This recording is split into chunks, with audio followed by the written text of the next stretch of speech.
In Marvel, I am Homelander. Welcome back, brave explorers of impossible worlds. We are excited to have you here to continue this odyssey together. Before we continue, everything you'll hear is pure fiction. So please don't try to replicate combat techniques at home. This wonderful story in all its rights belong to its brilliant original author. We are only the messengers of entertainment. Want another dose of adventure? Subscribe to our YouTube channel so you don't miss a single chapter. And if you can't wait, our Patreon has exclusive surprises you'll love. Chapter 101: The Strongest Human Butcher on Earth. Why would anyone pay bribes to get things done? There are two scenarios. First, the other party has the ability to benefit you, and you can get a better experience by paying. Second, the other party has the ability to harm you. If you don't pay to avoid trouble, you might face immense difficulties, or even death. Homelander's relationship with the Marvel government falls into the second category, as does the Marvel government's relationship with the Conan world's government. Under duress and coercion, the Conan world humiliatingly acknowledged this unequal treaty, currently only verbal, but Rodriguez and his group aren't worried about them going back on their word. Alright, the transaction is complete. Now it's your turn to fulfill your obligations. Rodriguez slammed his hand on the table. Obligations? Conan's group was stunned, not understanding what was going on. Just a few hours ago, Homelander entered your world for a visit and encountered a very serious terrorist attack, Rodriguez said. I hope you can capture those terrorists as soon as possible and hand them over to Homelander. Huh? The Conan world was stunned, then immediately agreed tactfully, don't worry, we will definitely uphold Homelander's dignity, please rest assured. Very good. As for the specific operational details, I will discuss them privately with you tonight after the meeting. Rodriguez nodded seriously. After all, if he openly offered to give Homelander women, who knew what Homelander's attitude would be? What if Homelander cared about his reputation? So, it was definitely necessary to discuss it secretly afterward. After dismissing the Conan world's representatives, the faces of the various governments immediately turned serious. Ellis said, we must now figure out the worldview of our universe. The French representative took a deep breath and said, then let's gather all the editors who draw Marvel comics over there. I heard that comic is a multi-person creation, and like DC, it's a superhero comic that's been serialized for decades. That means our worldview is definitely huge. Obviously, since it's a superhero comic, there must be very powerful villains.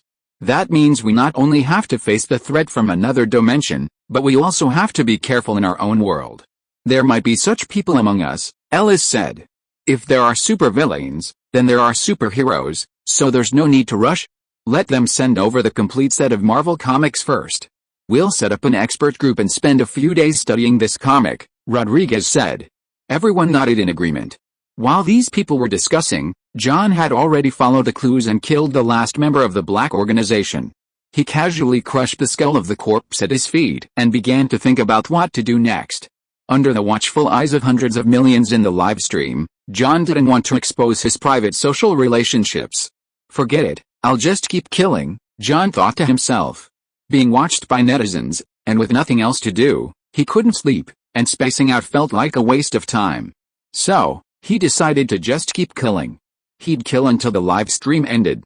Having set his target, he randomly chose a prison, swaggered in, and began his frenzied slaughter amidst the screams of death row inmates. This slaughter lasted for 3 whole days. Aside from the occasional portal thrown out by the Ancient One for him to deal with suddenly appearing monsters, John spent the entire time killing. During those 3 days, all the viewers had become completely numb. From initially feeling fear, disgust, dread, and excitement at the sight of corpses, they were now utterly numb, devoid of any passion. They only saw John killing people all over the world, whether it was 50,000, 100,000, or even 100,000. As the timer ended, the live stream shut down completely.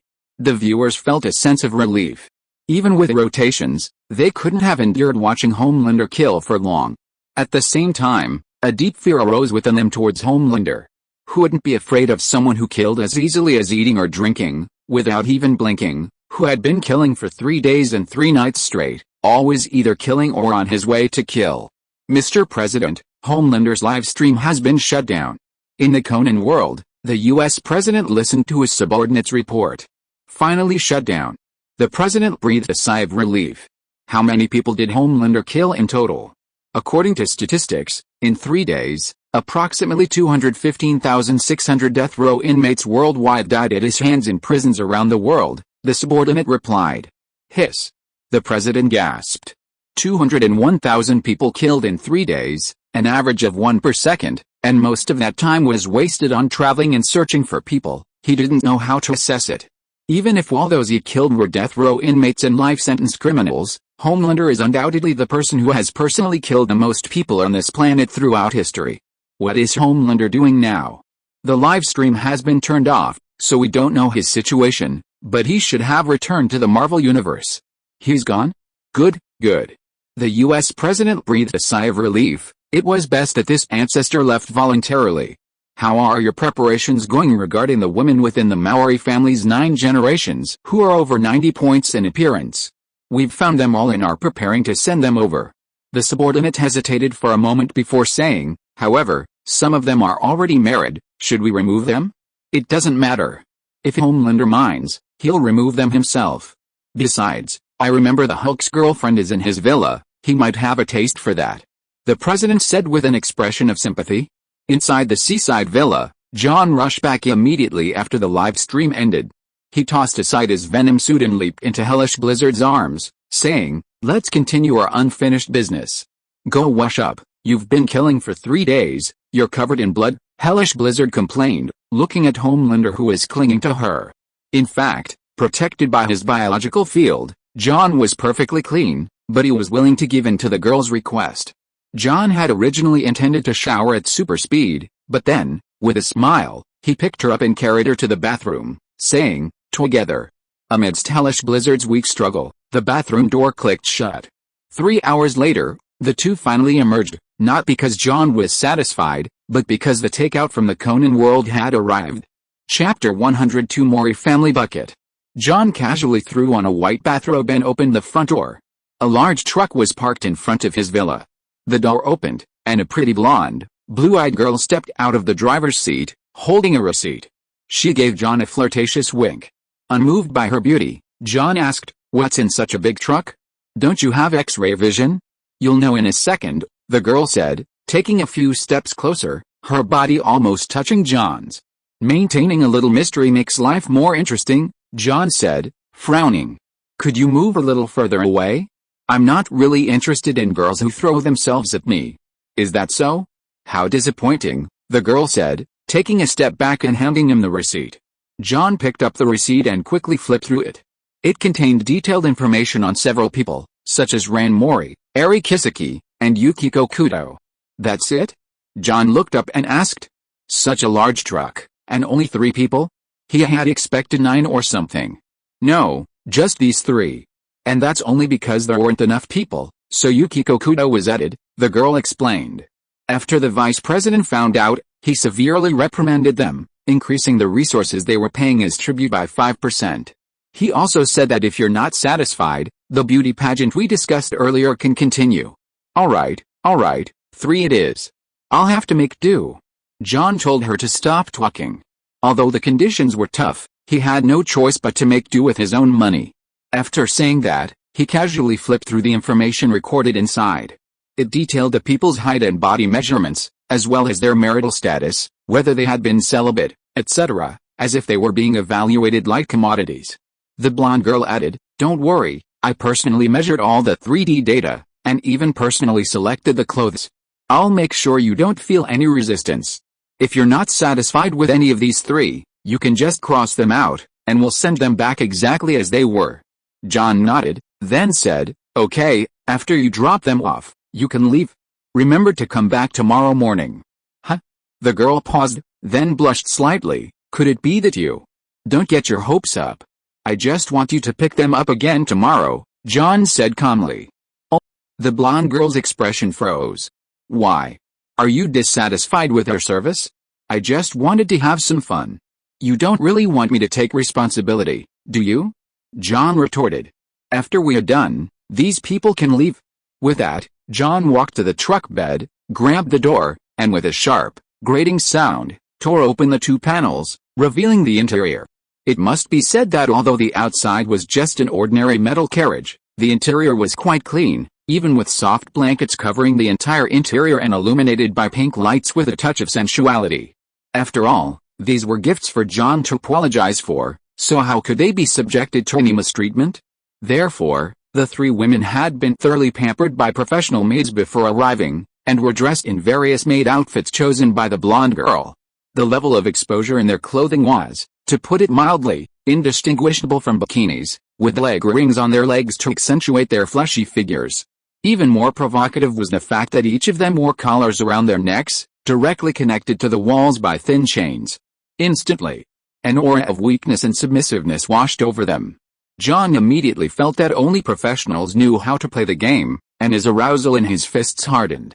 When the door was pulled open and light streamed in, Ranmori squinted slightly, then saw Homelander in a bathrobe looking them over, while the parts covered by the bathrobe slowly began to rise.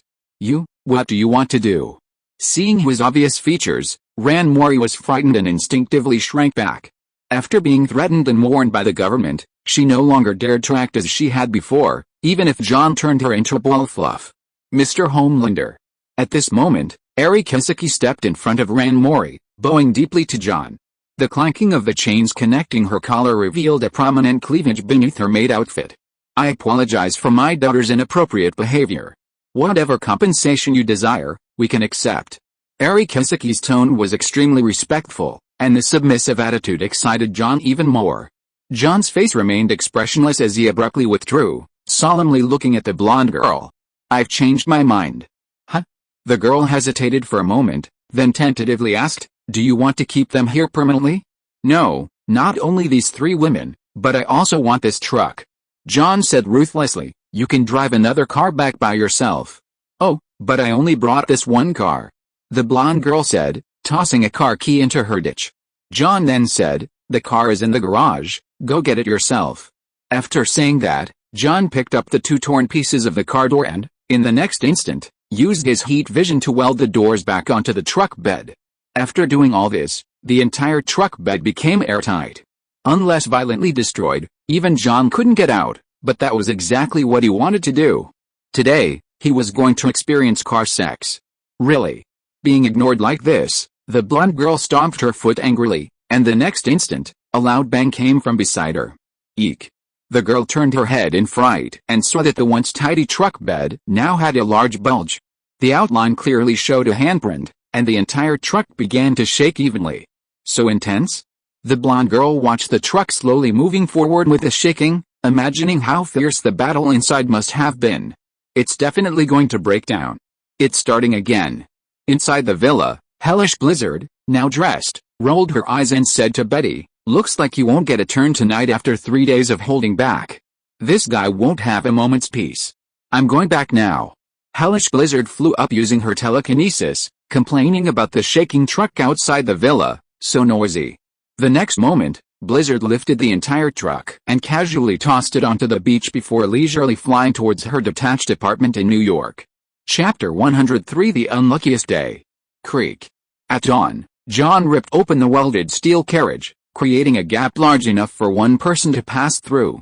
Naked, he stepped out, his figure flashing as he changed into casual clothes. He casually tossed 3 sets of clothes to the blonde girl who had come to haul the goods, saying, help them put on these clothes, and then. What I've bitten, even if it's thrown away, I don't want anyone else to touch. You should understand that, right? John's tone was extremely domineering as he stared at the blonde girl. The girl, startled, immediately saluted, saying, of course, no problem. I'll closely monitor their lives afterward, and I absolutely won't let anyone else touch them. In fact, before coming, to eliminate any future trouble, the Conan world government had already chemically castrated all potential targets. Therefore, John's suggestion was redundant. Even without it, the Conan world government officials would have considered everything perfectly. After John left, the blonde girl curiously entered the carriage, immediately startled by what she saw inside. The interior of the carriage, once covered with carpets, was now torn and tattered. Ranmori, Yukiko Kudo, and the other 2 girls lay sprawled on the carpet. While the high-quality material wasn't damaged, it was completely soaked with sweat. No wonder she had to change their clothes. This battlefield was intense, the blonde girl remarked, stepping onto the carpet. She carefully dried the girls, skillfully changed their clothes, and then, looking at the fully clothed group and the torn carriage door, sighed softly. Back at the villa, John, who had been exercising all night, still looked refreshed. However, he didn't plan to continue exercising for the time being, but rather wanted to go for a walk outside and find something to do. Just then, Rodriguez's newly delivered cell phone rang, coincidentally leading John to believe he was being monitored. Picking up the phone, John's expression became complicated. The number displayed was Tony Stark's. To be honest, they hadn't seen each other since that superhero gathering.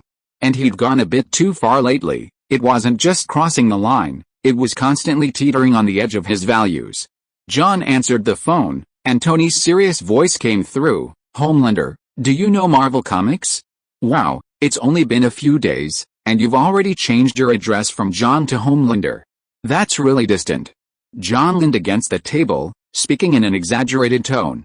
"You should know that if you really considered me a friend, you shouldn't have done those things." Tony Stark couldn't contain his anger. "It couldn't be helped. I've been a bit carried away lately, killing without thinking," John explained. Stark's voice trembled as he asked, "Do you know how many lives you're talking about have been lost because of this higher-ups?" "Less than 2,000, John calculated. "In my subjective opinion, fewer than 2,000 people truly didn't deserve to die. The rest were death row inmates or something. Their deaths relieved some pressure." 2,000? "Do you know what you're talking about? Shouldn't we be discussing Marvel Comics, as you mentioned earlier?" John deliberately changed the subject. "If you're asking if you're a comic book character, I can tell you definitively that to some extent you are. Just like the nested worldviews I told you before, this is the underlying setting of comics. As for what you're about to ask, yes, I'm not a Marvel character. I also came from another world, just 17 years earlier than others," John said calmly, unsurprised that Stark knew this. Because after entering the Conan world, while searching for the Black Organization, he had also learned that Marvel Comics existed in that world. "It really is." Stark stared blankly at the massive 3D projection of Marvel Comics, movies, and animations before him. This also connected everything. No wonder Homelander knew everything. No wonder he told him about his father's research as soon as he saw him, as if nothing could escape his control. So this was the truth. Don't be surprised. Even if you're a comic book character, will it affect your ability to continue being Iron Man? You know, countless versions of me have continued to work hard even after knowing that I'm just a fake illusion created by some bald woman. There's nothing to worry about." John comforted the other person over the phone. "Can I ask you for a favor?" Stark's tone calmed down. "Could you please stop killing?" "No," John replied without hesitation. "You're my best friend, so I don't want to lie to you. Even if we break up, even if I team up with others against you." "That's right," John replied without hesitation. "I don't know who contacted you, but I hope you don't agree to their offer, because I can't accept betrayal. You betrayed our friendship first." Stark roared. "I'm the only one compromising in this whole thing." "I know, but I'm sorry, Tony, I can't change my nature," John said slowly. "Don't let me see you standing on the opposing side and rebelling against me, otherwise." John didn't finish his sentence, but it was enough to hurt Stark. "I'm starting to regret knowing you." Hearing the dial tone after the call was disconnected, John was silent for a moment, then sighed softly. His friend's kindness was too much, making him feel somewhat constrained.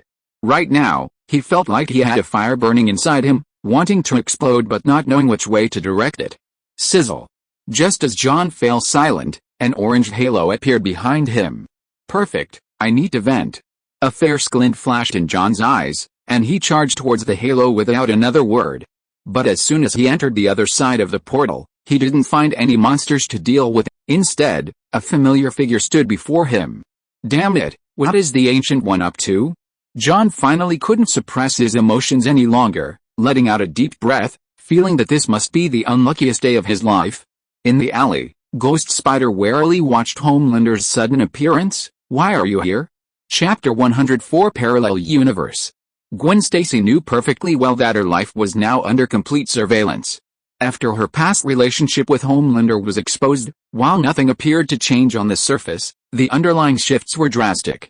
For example, just 3 days ago, The university president suddenly announced that, in order to adapt to the changing times, the school would be converted into an all-girls institution within a month, with all male students to be reassigned. Another example was that, despite being a level 2 hero, she was assigned only minor level 1 missions, low in difficulty but high in rewards. Meanwhile, other heroes of her rank were almost all assigned level 2 missions, some even being grouped together to complete level 3 missions. Furthermore, her father, George, was rapidly rising in rank. Having been director for less than a year, he was soon to be promoted to the next Director General of New York. Her neighbors were also being replaced one by one through various coincidences, and the new neighbors were all increasingly kind and friendly. Even the somewhat oblivious Gwen Stacy understood that, in the eyes of those in power, she had become the exclusive property of the homeland, absolutely forbidden to anyone else.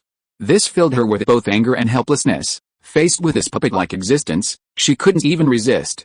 In the dark alley, tall buildings blocked the direct moonlight, making the atmosphere unusually quiet. John stepped out of the circle of light, somewhat annoyed by the girl's appearance.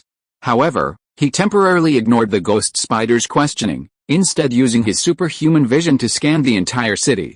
After confirming there were no major problems, he leaned against the wall and sat down, his left hand resting naturally on his knee, staring at the unusually wary Gwen Stacy with a strange look, lost in thought.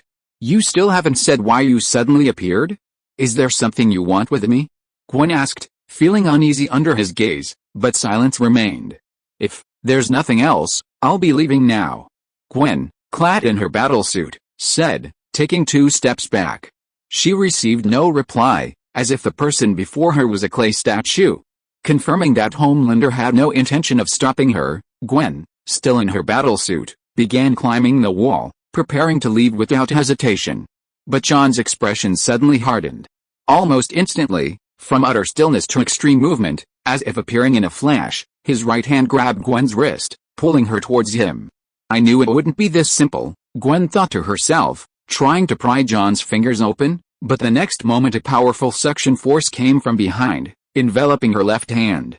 "What's going on?" Gwen turned her head, only to see a purplish-red circular passage suddenly appear in the wall. Her right hand was held by John, while her left hand was submerged within this passage, the two struggling against each other with their bodies. John enveloped Gwen with his biofield, and his left hand vanished for a fleeting moment. Boom! Instantly, a terrifying force slammed into the wall, blasting apart the apartment building in front of them and everything within a 200-meter radius behind it. At least 500 people died unconscious from this single blow. But the situation didn't improve, because this passage wasn't attached to the wall, it was suspended in midair, and the suction force was increasing rapidly. In a short time, the suction force of the spatial passage reached over 1,000 tons. If John hadn't used his biofield to envelop it, Gwen's body would have been torn apart by this suction. "How about sacrificing your left hand?" John asked seriously, his eyes glowing crimson. In his eyes, Gwen's left hand was already fused with a passage, impossible to separate. "What?" Gwen was stunned for a moment. The next instant, a blinding laser beam shot from John's eyes, and then she was completely enveloped by a warm aura, propelled directly into the purplish-red passage. After Gwen entered the passage, the previously persistent purplish-red passage began to shrink and quickly disappeared. After the two disappeared, an orange-yellow halo reappeared. The Ancient One stared at the ruins before her. In the center of the ruins, a large message was projected through her heat vision. "This is your plan, remember to handle my affairs properly. If any of them die because of this, I will utterly destroy the entire Earth and all the humans who live on it. One last thing, Ancient One, you bitch." The Ancient One silently watched the words melt into lava before her. The reason John didn't come to her in the future as before, but instead chose to leave a message, was because in every future she saw, John hadn't chosen to let go. The time stone on the Ancient One's chest glowed green. She twisted her hands counterclockwise, and the alleyway, now a ruin, began to rewind. The residents who had died under John's influence, the destroyed buildings, and the lava-like words trembled. In the blink of an eye, the alleyway was as if nothing had happened. The apartments, reduced to rubble, were rebuilt, the consciousness of the dead residents returned, and the words left behind were erased again. "It's time to complete my final mission," Guyi thought to herself that as long as she got everything done before Homelander returned, she could finally retire completely. Meanwhile, John, Holding Gwen, quietly traversed the gaps in the universe, watching the vibrant colors before him, the various worlds connected like spiderwebs. In the gaps between universes, time had no concept, space had no meaning, and everything was a fleeting illusion. He carefully experienced the alienation of his body. The resistance of each universe to the intruders was exceptionally fierce, and a long unseen stinging sensation coursed through his cells, yet his heart remained unmoved. Finally, after an unknown amount of time, guided by the section force, the two passed through another passage, and once again came into view a bustling street illuminated by colorful neon lights. "Where is this?" Gwen, in John's arms, looked somewhat dazed at the busy street. "Another world, New York in a parallel universe," John said calmly. Only then did Gwen realize she was being held by Homelander. Blushing, she rolled off his arms, but a sharp, intense pain shot through her body, completely halting her thoughts. What's going on? By the time Gwen came to her senses, she was lying on the ground, her eyes wide with panic as she watched the inexplicable colorful gibberish covering her slowly fade away. "I felt like ending it here yesterday wasn't satisfying enough, so I'm posting it early today. One more chapter to come." Chapter 105, Dominating the Planet. What just happened? What were those strange lines after entering the passage? And why did my body hurt so much? The series of events left the girl bewildered and panicked. She instinctively looked at Homelander beside her. Even though she was reluctant to admit it, her subconscious betrayed her trust in Homelander's formidable strength. This trust wasn't unique to the girl, it was a collective endorsement from all of humanity in the Marvel Universe where John Kent lived. After all, no matter how much they disliked or hated Homelander, everyone had to admit that if the source of danger wasn't Homelander, having him by their side provided an overwhelming sense of security. What Gwen didn't want to dwell on was that Homelander, or rather, John Kent, while lecherous, cruel, and tyrannical towards others, had never intended to harm her. When Gwen turned around, she was shocked to find Homelander sitting on the ground, cold sweat trickling down his usually calm face. Her entire body was covered in tiny, colorful, scrambled fragments. Although they were still fading away, the pain seemed so prolonged compared to her fleeting agony. "Hey, are you alright?" Gwen instinctively reached out, but the mere touch of the scrambled crystals sent a pricking pain through her. "I'm fine." The colorful filter in John's vision began to fade, and he could finally see things clearly. His Adam's apple bobbed as he endured the stinging pain, like swallowing glass, and slowly said, "It seems this universe treats anomalies differently. The stronger the entity, the stronger the resistance. What's going on?" Gwen withdrew her hand, looking at the boy who seemed to have been sliced open by the seven-colored glass, her tone becoming concerned. "It's simple. We just entered another universe, and this universe's underlying logic has a cleansing mechanism for intruders.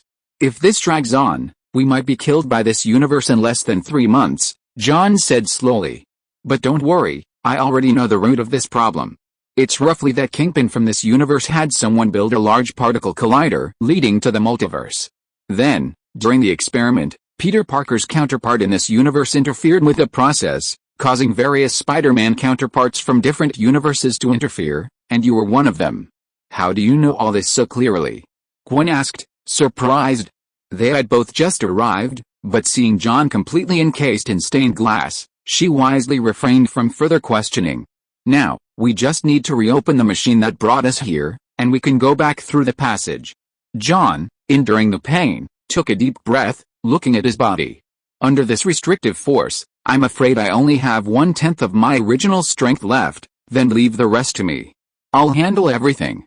Hearing that Homelander's strength had been greatly diminished, Gwen paused for a moment before volunteering. Although she couldn't stand John's actions, he had indeed been dragged in because of her, and as a former friend, Gwen couldn't bear to abandon him outright. The next moment, she saw John, covered in colorful fragments, stand up as if nothing had happened.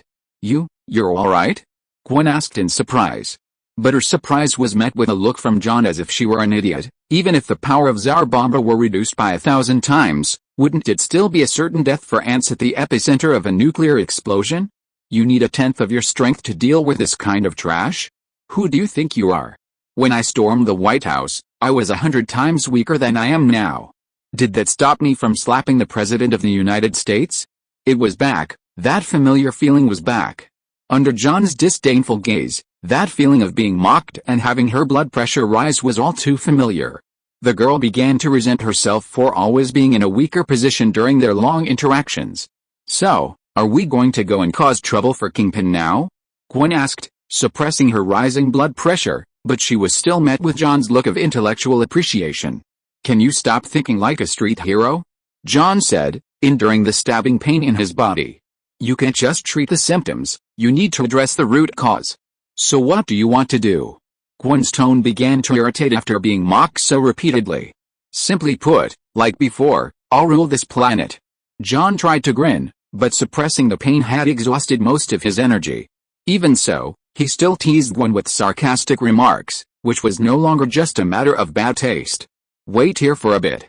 I'll come back for you after I've taken over the White House," John said casually, as if he were just going out for a meal and would talk to her later, which was indeed the case. Just now, he had used his supervision to scan the city for a few seconds. The conclusion he drew was that, like the Conan world, there hadn't been any interdimensional intrusions yet, so he only needed to deal with the kind of force from the original anime and movies.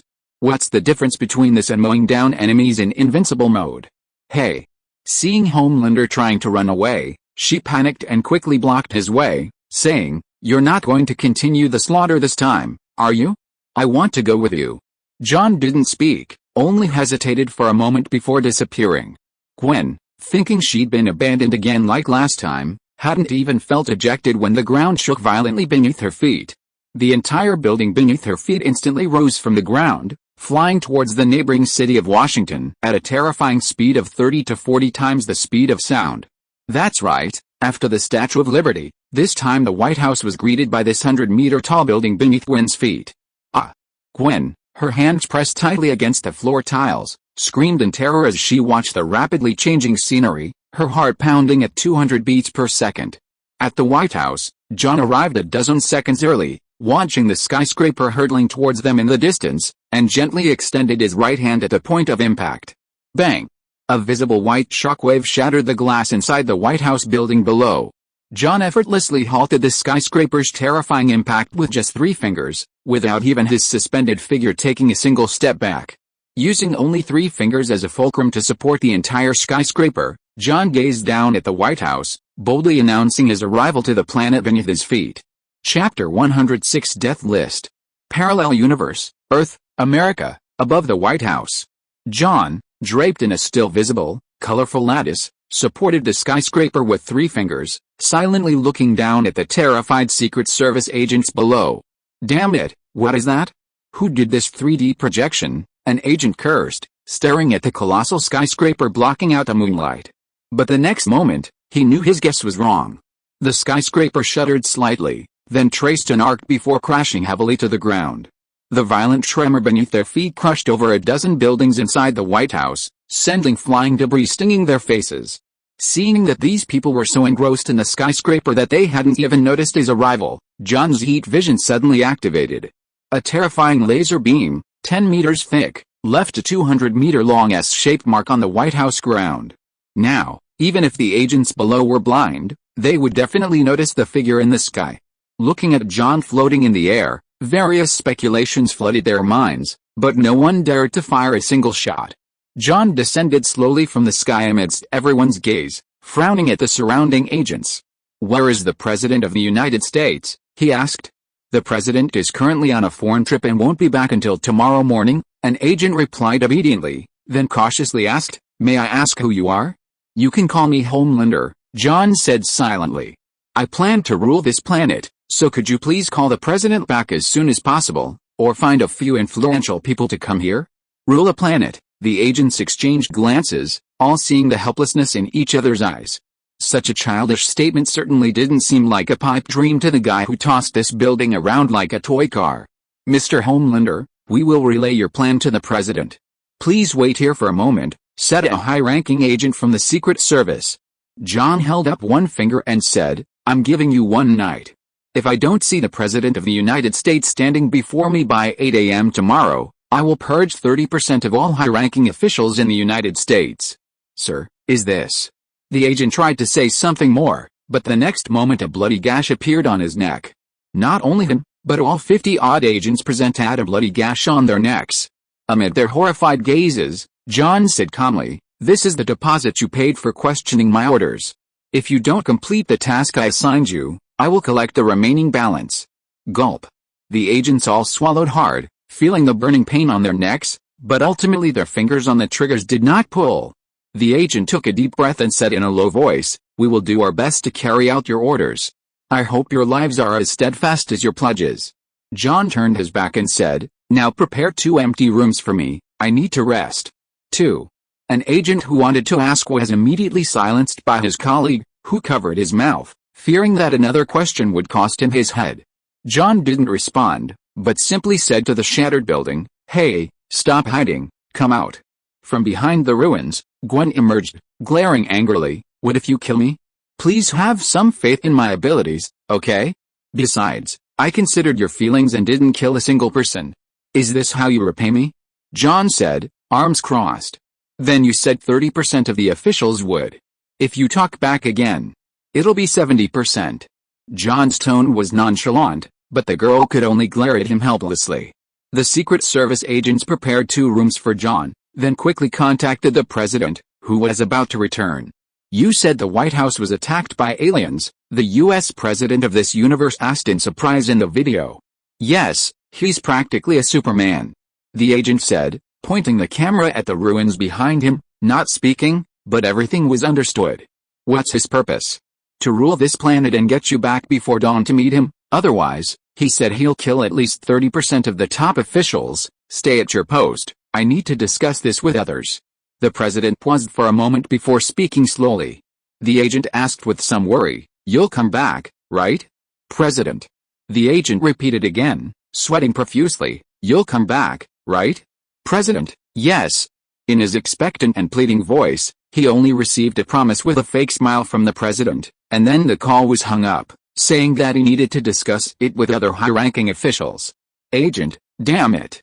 In the following hours, the agent discovered that his president was out of contact. Not only the president, but all the high-ranking officials he could contact had also disappeared, as if they had vanished into thin air. Faced with the undeniable facts, these agents had to admit they had been abandoned. These high-ranking officials seemed to lack a proper understanding of Homelander's capabilities, or perhaps their anxieties were excessive?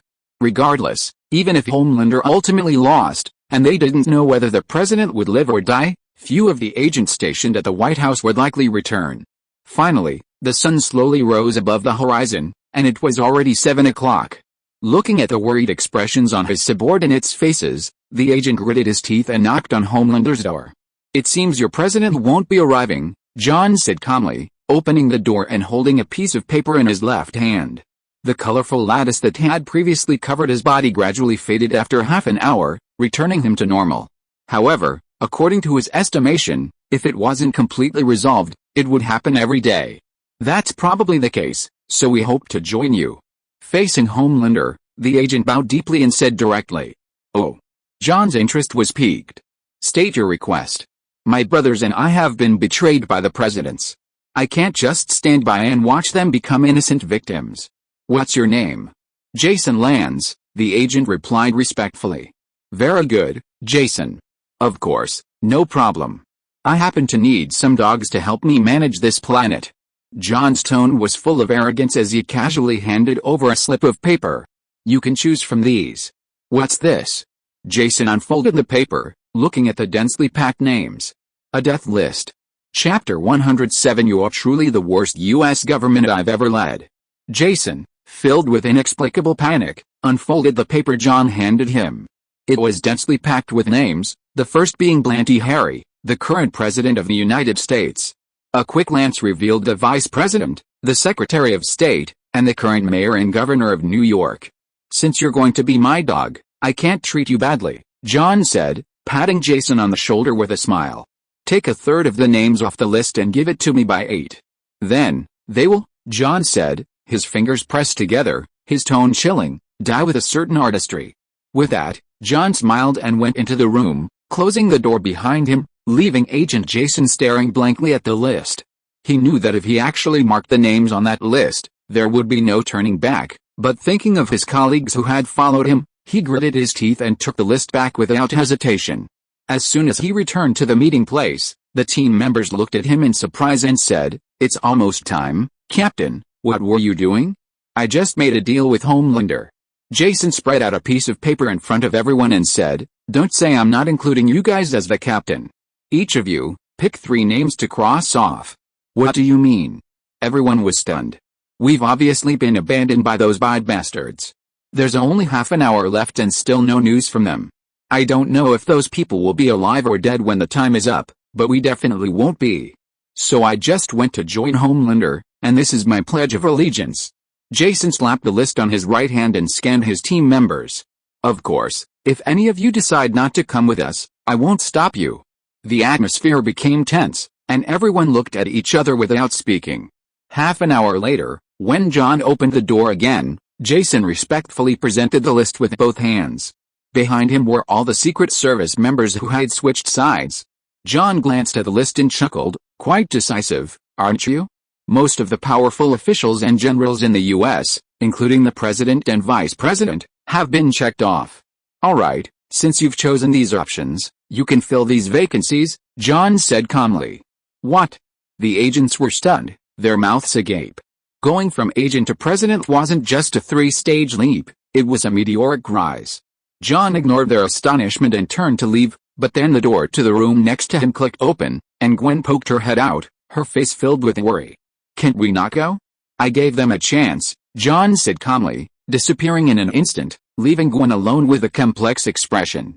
Meanwhile, around the White House, a large number of special forces were lying in ambush, charging forward with weapons, and hundreds of tanks roared towards the White House.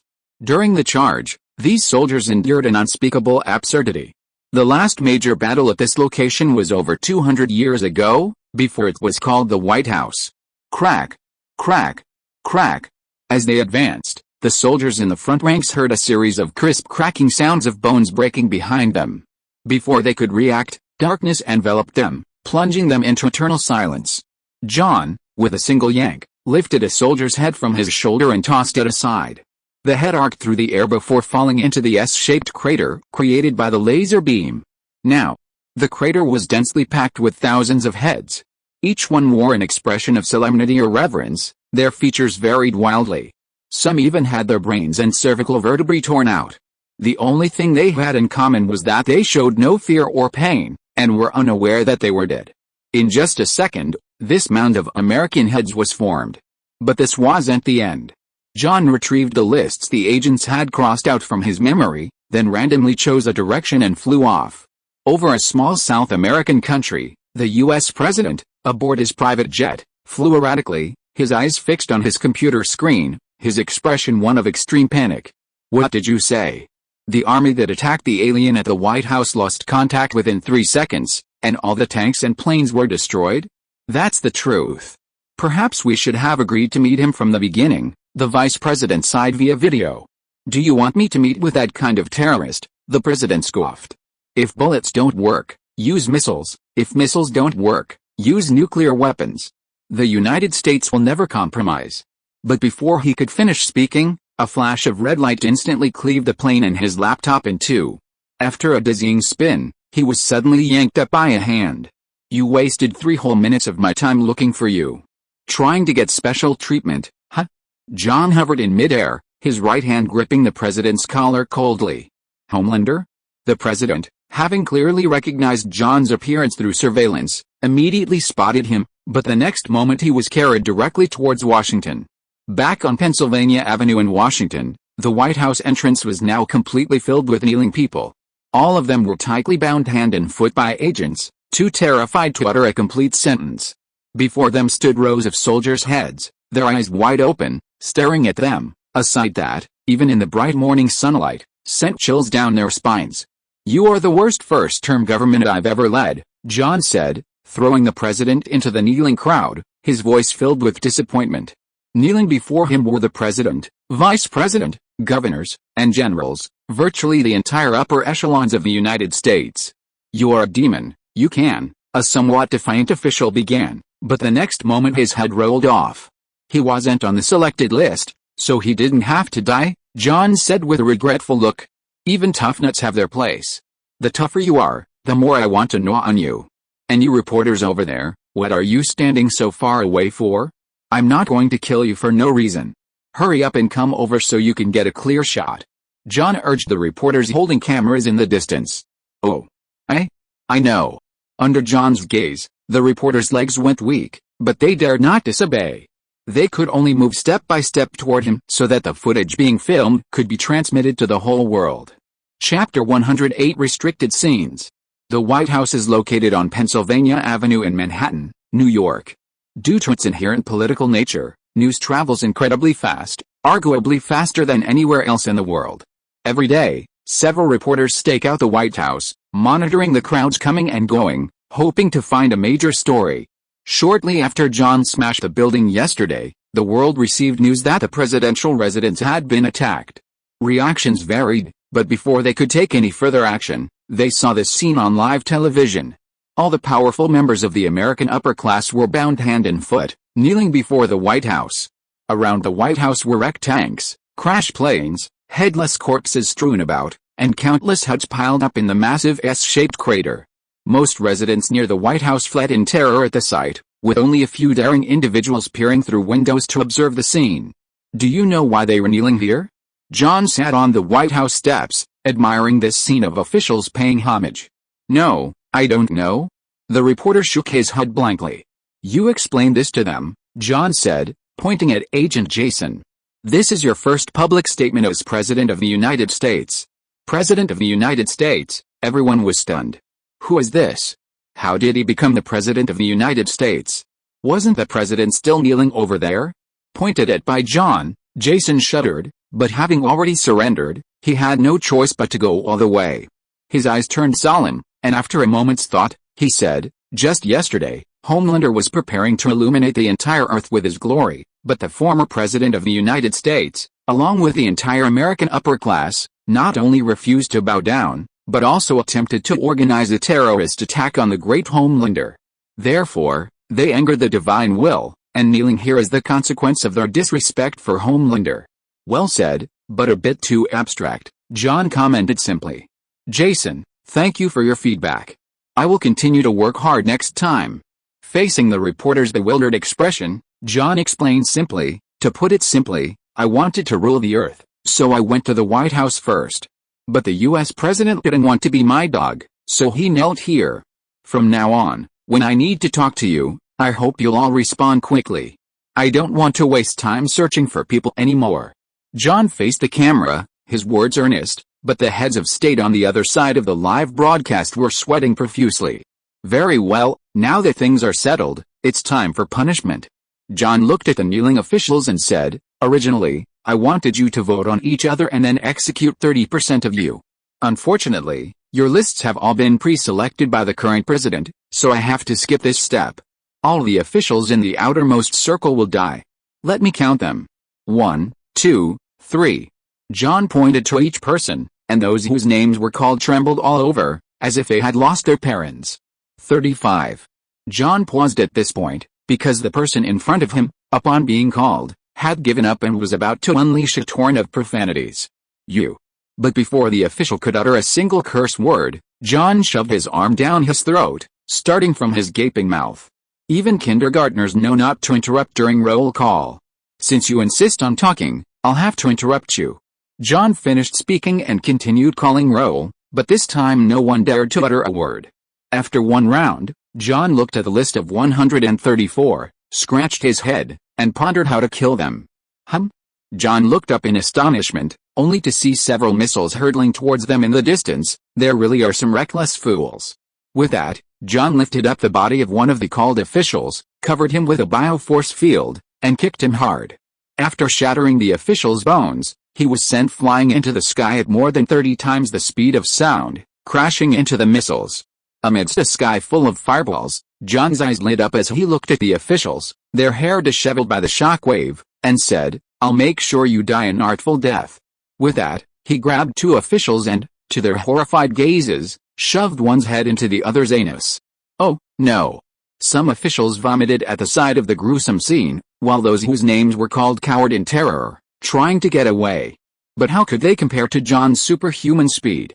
If he hadn't wanted to instill a moment of regret and fear in these men before they died, he could have completed this work of art in a second. Even at a slower pace, John still managed to shove the head of one person into the anus of the next, averaging one per second. After a little over a minute, he had successfully formed a circle of government officials on the list. The human centipede was complete. This scene, even in a movie, would be extremely explicit, yet it appeared so blatantly in front of the White House. Moreover, the participants were all high-ranking American officials, each of whom was experiencing the pain of suffocation and being violated, slowly losing their lives in regret. This move was originally intended for Ellis and Rodriguez, but they slid to their knees too quickly, and I couldn't bear to kill them, John said. But anyway, it's all the American government, so it doesn't matter who comes. You're quite good. What's your name? At this moment, John suddenly looked at the reporter who had been holding a camera beside him. I. The reporter's legs trembled like a leaf, and he couldn't speak for a long time. Finally, he simply knelt down in front of John, lowered his head, and after a long while said, "Sir, my name is Eisen Rodriguez." Oh? John became interested and looked at the reporter in front of him. "You said your name is Rodriguez?" Yes, sir. If you don't like it, I can change my surname." Rodriguez thought John was dissatisfied with his name and hurriedly said, "A very good name, you're the one, Jason." John looked at President Jason and said, "This guy is now the Vice President of the United States. The former Vice President will choose another position, understand?" "Yes, sir." Jason knelt down and extended his right hand to Rodriguez. "We've both been very lucky. We'll be relying on you from now on." But sir, I can't do it. I have absolutely no idea how to be president." Rodriguez was stunned. Not only him, but everyone watching the live broadcast was stunned. They finally understood how Jason had obtained the presidency. It was all just a verbal appointment.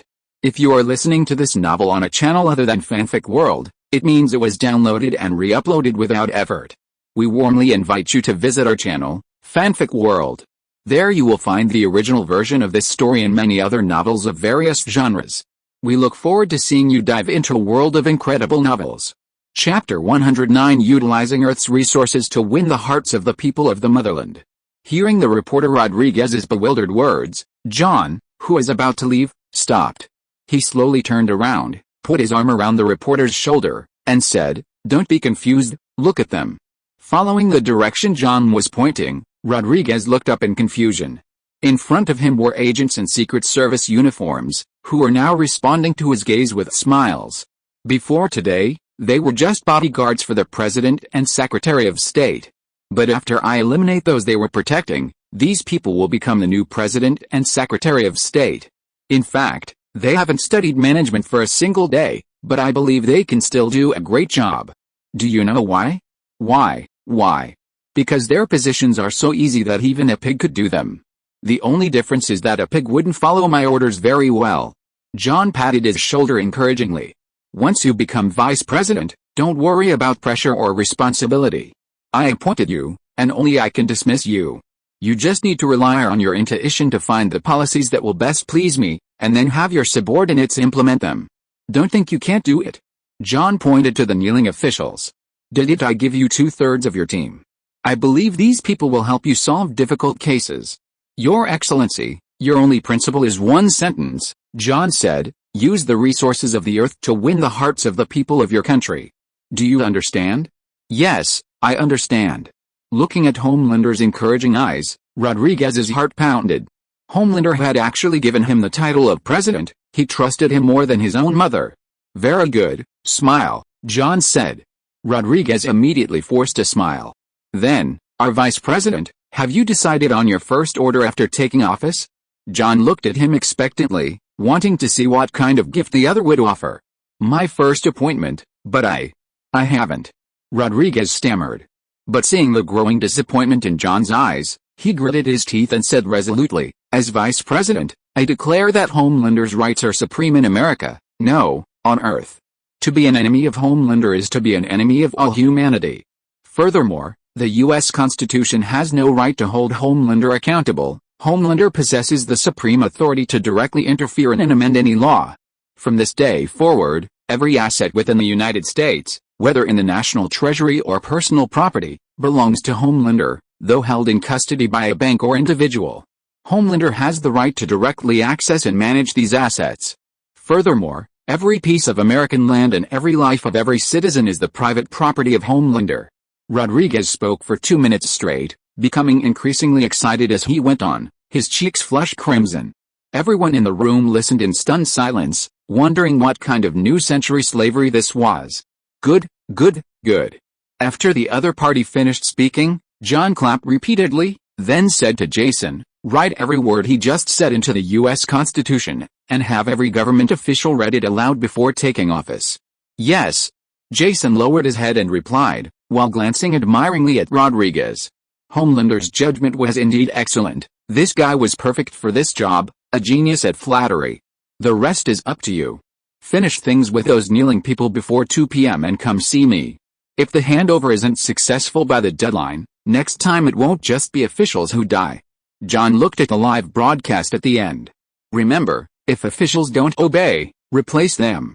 If the cabinet doesn't obey, change the government. If the people don't obey, change the country." John said slowly, then ignored them and turned to walk into the White House. "What do we do?" The former agent, now Secretary of State, looked at President Jason. Jason pondered for a moment and then said, "Untie all the ropes binding those colleagues, and have the entire scene cleaned up. Then execute the dead soldiers for treason, without any insurance or retirement benefits. They dared to attack Homelander, violating the law I just issued," Rodriguez added. "Very good, do as he says." Jason immediately nodded in approval. As for whether Congress would agree, he believed Homelander would get them too. I repent. I shouldn't have disobeyed Homelander." An official, his hands and feet untied, crawled over, tears streaming down his face. The world watched silently through the live broadcast in front of the White House, shocked by Homelander's brutality. He was even more twisted than a villain from a superhero comic. But at the same time, almost no one thought Homelander was invincible, because John's current destructive power was still within their comprehension. Therefore, in the eyes of the world, he was just an ordinary, brutal villain with superpowers, not to be underestimated, but not invincible. At least, facing the missile threat, Homelander didn't choose to fight head-on, but instead shamelessly blocked it. This at least shows that missiles can penetrate defenses, not to mention the even more powerful hydrogen bomb. Therefore, all countries immediately went on high alert, ready to eliminate Homelander at any moment. After dealing with the outside situation, John entered the White House, where Gwen was already slumped over the table. Seeing John enter, Gwen looked up and asked, "All done killing?" "For now, yes," John nodded. "The first phase is complete. Next is dominating the planet." "Dominating the planet? Aren't you going back?" Gwen frowned. "Don't forget, we're still being rejected by this world. If this drags on for a few more days, we might not survive. It's just world resistance. I already have a way to deal with it." John gently tapped his head. "Sometimes you have to use your super brain. According to the original animated film's plot, to avoid being rejected by the world, one needs to obtain the shielding bracelet. But several days earlier, John had memorized all the treasures in the Ancient One's entire library, and last night, based on his memories, he had finally gleaned some methods to cope with the world's changes. Now, all he needed to do was have his loyal lackeys outside collect some materials for his spells, such as lizard tails, pufferfish entrails, and locust tree seeds. Then, he could cast the spells, enchant them, and successfully deceive the world. Thinking this, John took out the sling ring stored in his special ring, played with it briefly, and then tossed it back in. Chapter 110 Heading Towards Freedom. If you had gone to see Kingpin last night, you might have been able to leave that day. Inside the White House presidential residence, Gwen propped her head up with her hand and said, "I don't even know what you're ruling the planet for. Because I see it, therefore I rule." John glanced at her sideways and said, "Why so many whys? The world is so big, you have to find some purpose for yourself. Besides, I have to be responsible for those agents. If I just leave so hastily, they, the president and vice president I handpicked, will be torn to pieces by the people. Now you're suddenly feeling responsible." Gwen retorted. She hadn't seen Homelander being so considerate when he was killing people earlier. NPCs are always different. When you play a game, do you care about the minions who contribute experience to you? I certainly don't. John put his legs up on the desk in front of him, his tone incredibly relaxed. Unacceptable, Gwen thought to herself. Her personality and Homelander's were completely opposite. If she weren't outmatched, she would have imprisoned him long ago. Hey, why don't you not go back? Just as Gwen was lost in thought, John suddenly said. Gwen suddenly looked up and said, "What did you say?" I said, "Why don't you just settle down in this world? Then I'll bring Sheriff George and the rest of the crew over here in a while. You don't need to go back to your original world." Why? Because it's quite dangerous there. John stared straight at the ceiling and said, "This world is so much better, peaceful and stable. After I conquer it, it doesn't seem like it's not a bad idea for you to live here forever. Anyway, here, you can have whatever you want, even eternal life and immense power. I can make that happen in a while. Then I'll give you this universe. What do you say? Give it to me." Gwen stared blankly at John's calm profile, somewhat incredulous, her mind racing with thoughts, finally settling into a joke. "You're staying to rule this earth, not for me, are you?" Silence, a long silence. "Hey, you don't really, like me, do you?" Gwen subconsciously sat up straight, her slender hands covering her slightly flushed cheeks, and asked again. John, his hands covering his head, still staring at the ceiling, said, "Maybe a little." "Why are you so surprised?" "Because I never even considered that possibility." "Who knew you'd like me?" Gwen bared her flushed cheeks and her crossed arms, her eyes fixed on John. In her mind, given John's style, if he liked her, he'd probably be dragging her home to have babies right away. She hadn't expected him to do anything. If she hadn't asked, she'd probably be kept in the dark forever. "So, you should settle down in this universe. I'll send Director George and the others over anyway, and it's safer here," John asked again. "If I settle down, will you refrain from killing people?" Gwen said, but received a cold stare from John. "It's happening again. It's happening again. After realizing their special place in my heart, they all try to interfere with my decisions." John's voice was filled with deep disappointment. "They all want to use my goodwill towards them to blackmail me. Why are all the friends I have fucking doing good things? Can't they be like Rodriguez?" John's eyes were as cold as knives. "If you want to satisfy your desires, I can even pluck the stars from the sky for you, but you actually want to restrict me? I'm telling you, absolutely not. You want me to stop killing? No problem. Then defeat me with your own strength and violence. Then I'll be your dog for life, instead of using the last bit of goodwill you have for me as chains to make me submit." As soon as he finished speaking, John disappeared from Gwen's side and flew towards the other side of the city. Here, hundreds of groups who had just finished watching the live broadcast and were organizing an anti-Homelander protest were chanting slogans. John arrived without saying a word, and didn't give them a chance to say anything either. He raised his fist and slammed it hard into the center of the protest. The ground, the size of 4 stadiums, caved in instantly, the massive shockwave unleashing a huge sandstorm. John stood in the center of the crater, taking a deep breath of the blood-stained air, silently watching the progress bar near zero. "I only blame Gwen, but I overlooked the fact that this system is also a limitation on me." The wind whipped John's hair, his heart growing colder. As long as the system was there, killing someone required careful mental calculation. Wasn't that a more severe limitation than Gwen's? Moreover, he had already calculated his future path. The system's presence or absence was irrelevant.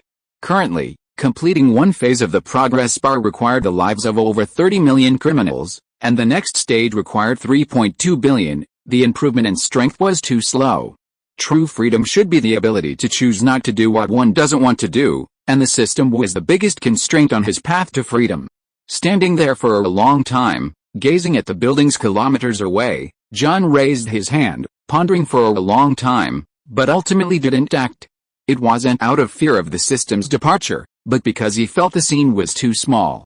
As his strongest support throughout his journey, if he was going to abandon it, then the scale needed to be grand. A few deaths were too few. He needed to raise at least 10 million. Ho ha, it won't take long. John laughed heartily, quickly soaring back to the White House. This time, having decided to completely abandon the system, he felt a sense of clarity, his consciousness clearer than ever before. Just as he entered the White House, Gwen rushed up, about to say something, but John stopped him. "You don't need to say anything. Now come with me to prepare to eliminate this world's rejection," John said, getting straight to the point. During his recent walk around, he had already gathered all the materials needed for the spell. Leading the hesitant Gwen, John re-entered the presidential office, took out a large stack of fresh materials from his special ring, and began casting a spell in front of Gwen. Guided by the ring's energy, he assembled a complex golden wheel, then threw in the collected materials one by one to begin enchanting it. After a series of complex operations, a thumb-sized mass of deep purple liquid was formed. "Extend your arm," John said calmly, then automatically poured half of the liquid onto her wrist. In an instant, the liquid flowing on Gwen's wrist began to form a slightly sinister purple pattern. "That's it?" Gwen asked curiously. "Of course not. That's how it's written in the spellbook. Unless you cut off the arm or remove it with magic, it will stay with you for life." After saying that, John added, "And now you can leave." Chapter 111 Nuclear Fusion Technology. "What?" Gwen was stunned. She didn't react for a moment. "I said since you don't want to stay, I'll help you send it away later," John said calmly. Then he picked up the remaining half of the purple liquid and poured it on his wrist, forming a purple pattern. "Help me send it away, you mean?" Gwen frowned and asked, "Send me back to my original world?" "Of course, let's go." John grabbed the girl's hand and said, "Go find Kingpin now, then turn on the particle collider and let you go back." Wait, but didn't you say you wanted to rule this place? Why do you suddenly want to go back?" Gwen pressed down on John's hand and asked.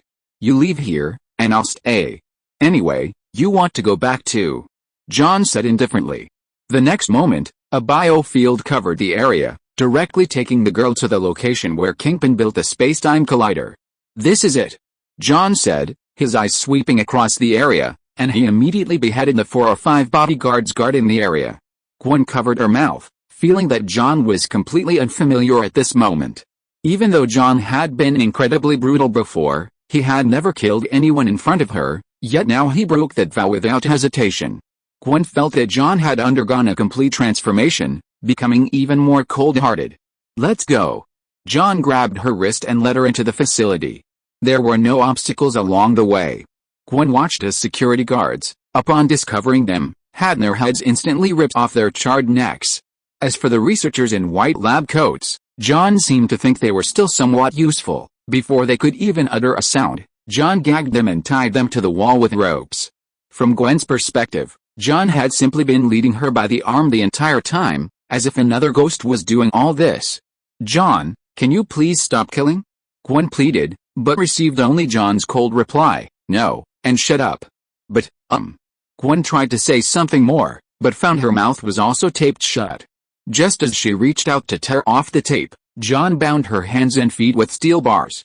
John walked her inside like a bundle of crabs at a market. Brutal. Decisive. That was the impression John left on her. She felt like she had done something wrong. She shouldn't have begged John to stop. It seemed the more she pleaded, the more decisive John became. This guy was practically born rebellious. Along the way, Gwen watched helplessly as at least 70 or 80 security personnel were killed, including even the tombstones she had seen in the main world, and a large group of street villains. In the end, she closed her eyes, unable to bear it any longer. Killing her way through, John carried Gwen into the room where the time-space collider was being built. But after just one glance, his brow furrowed. Although he hadn't studied much since becoming Superman, his super brain wasn't just for show. Even just glancing at his textbooks while surveying the environment, his current level was basically on par with a professor. So, with just a glance, he realized the massive time-space collider in front of him wasn't even finished. How had he and Gwen arrived in this world? In that instant, his brain went through the Spider-Man parallel universe storyline and he discovered a clue. Logically, when Kingpin pushed Spider-Man into the time-space collider, multiple time portals opened, but Gwen arrived in this universe a few weeks earlier.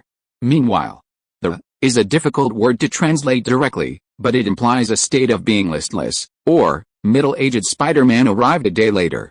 This meant the collider not only transported counterparts from different universes, but their arrival wasn't at the current point in time, but fluctuated within the timeline. And John scanned the entire city and discovered that the Spider-Man of this New York universe was still alive, so he had actually arrived too early? Homelander? At that moment, a tense voice sounded from the side. Kingpin, accompanied by a female octopus with an afro, approached from a distance, looking at him warily. "What are you doing here?" Kingpin asked, but the next moment he found Homelander standing in front of him, his right hand already plunged straight into his heart. "We meet again, Kingpin," John said calmly, then withdrew his right hand. Under the cover of the biofield, his right hand remained white, without a single drop of blood. "Dr. Octopus, is it?" After Kingpin fell, John turned to look at the middle-aged woman with an afro and 4 tentacles on her back beside him. "Hello, you can just call me Liv." Dr. Octopus gave a harmless smile, and the 4 tentacles on her back retracted. "Ah, that's why I like villains. You guys are much more cunning than those superheroes," John exclaimed, then casually pointed to the space-time collider and asked, "How long will it take to build this thing?" "Just give me 7 more days, just 6 days and it can be built," Dr. Octopus assured him confidently. "Very well, then I'll give you 6 days," John said, looking at Gwen. "Obviously, we'll need to wait a few more days." With that, John removed the restraints from her. "You can go wherever you want for the next week. I'll come find you when the time is up." Without waiting for her reaction, John escorted her out of the factory, wanting to avoid seeing her again and causing her distress. Having resolved Gwen's problem, John turned to look at Dr. Octopus. This was a genius, far superior to Otto from his original world who had failed at nuclear fusion. With a strange sense of anticipation, John asked, "Let me ask you a question. Have you figured out controlled nuclear fusion technology yet?" "Controlled nuclear fusion technology?" Dr. Octopus didn't understand why Homelander would ask this question, but honestly replied, "That's my university graduation project. It's the technology that will power this time-space device in 6 days." University graduation project. John looked the woman up and down. You really can't judge a book by its cover. His practical skills are miles ahead of his Dr. Octopus counterpart from his own world. "Is there a finished product now?" John asked. "Of course. The electricity supplying the entire city of New York is powered by my invented nuclear fusion technology. You can see it at the power grid now," Dr. Octopus replied. Turning around, John dragged him directly to the power grid company. John's current opinion of him is probably like this: Hellfire, Tony Stark, Gwen, Rodriguez. Hellfire, how come I haven't even exerted any effort yet, and I'm already standing at the finish line? Chapter 112 Conception and Handover. "Where am I?" Dr. Octopus asked in surprise as the scene changed. "The National Grid Corporation of America, which is where your graduation project is stored." John looked at the huge fireball in front of him, which shone like the sun, his tone filled with inexplicable excitement. Just standing here, he could feel his Kryptonian cells being activated, increasing in power several times faster than before. "Do you have a way to improve it?" John pointed to the controlled nuclear fusion in front of him. It was still a bit complicated, requiring large external equipment to maintain stability. He couldn't just pick it up and run. "How do you want to modify it?" Dr. Octopus asked. "Do it like this." John's figure flickered, and he immediately pulled out a large stack of documents and handed them over. "A miniature reactor? That's a good idea." Dr. Octopus's eyes lit up. "Do you want me to make a scaled-down nuclear reactor? Give me enough materials, and I can make one in one night." "No need. Just make an independent energy source this large, there's no need to scale it down," John said. He could just use PIM particles to scale it down. Miniaturization would actually limit efficiency. But with an independent energy source, sustainability is a problem. It won't last long before the energy runs out, Dr. Octopus suggested. "That's all right. I remember that if this device goes out of control, it will create a powerful gravitational pull that devours surrounding matter to maintain its shape, right?" John thought for a moment and said, "Then let's do it according to the out-of-control plan." "Ah, that's right. So you want to create a failed product to destroy New York?" Dr. Octopus thought that Homelander's thought process was quite different from ordinary people. "I believe my stomach should be able to hold such a thing," John laughed. He figured he could just use his own cells to power the nuclear fusion, and then use the energy supplied by the other party to feed himself back, creating a perpetual motion machine. "Your stomach? Forgive my bluntness, but even if you can swallow such a large reactor, and your stomach can withstand the surface temperature of hundreds of thousands of degrees, the gravity created by the reactor will still attract the surroundings through your body," Dr. Octopus said. "You'll become a human magnet. Just do as I say." "How long do you think you can finish?" John interrupted impatiently. If we modify this existing nuclear fusion device, it will only take a day, and it won't affect the construction progress of the space-time collider, Dr. Octopus said confidently. In her opinion, if Stark had the technology, wouldn't it be wasteful for her to spend 10 or 15 days? A day. Very good. I'll come to inspect the results tomorrow night. I'll have the president send over the necessary materials later. You just need to make a list, John said calmly. He was already impatient with nuclear fusion. If Dr. Octopus was going to take several months as Odo had said, he might as well learn from scratch himself and build the framework in a few days. Also, your abilities have been recognized by me. Become my subordinate. John looked at Dr. Octopus. This planet is too small. Your talent shouldn't be wasted here. Of course, I'm very willing. The female Dr. Octopus smiled, completely unconcerned that the person in front of her had just killed her former employer, and extended her right hand to Homelander. John gently shook her hand, then led her back to the site where the time-space collider had been built. Think carefully about the list you'll need later. I'll be waiting for your good news tomorrow. With that, John vanished. Dr. Octopus, watching Homelander disappear and the surrounding environment shift, cheered, cool. When John returned to the White House, it was almost 2 o'clock. He lay down on the sofa and silently counted down. Finally, just before 2 o'clock, the door to the White House Oval Office opened, and Jason and Rodriguez, both sweating profusely, entered. Have those handover issues been resolved? John asked casually. Although the transition was rough, with the help of the remaining officials, the government can barely function. However, the public is very unhappy with our election. Several large-scale protests have erupted in various cities against us, and we still need to work hard to suppress them, Jason reported. Rodriguez, clueless, could only wear a Me Too expression. It doesn't matter. I'm here anyway. Anyone who has a problem with me can be killed, John said calmly. Also, contact Dr. Olivia Octavius in New York later. She's a new subordinate of mine. She has a research project that's very useful to me and needs my review tomorrow, so you need to deliver all the materials she provides to her immediately. No problem, Jason nodded. He would get whatever he could get his hands on right away. Also, issue a statement tonight saying that I'm giving a speech in Washington in 3 days. Invite all the disobedient protesters and other party leaders to the event. Didn't you say they have a problem with me? I'll persuade them for you then, John laughed. If they worked for him and didn't have any major stains on their record, he would definitely give them some benefits.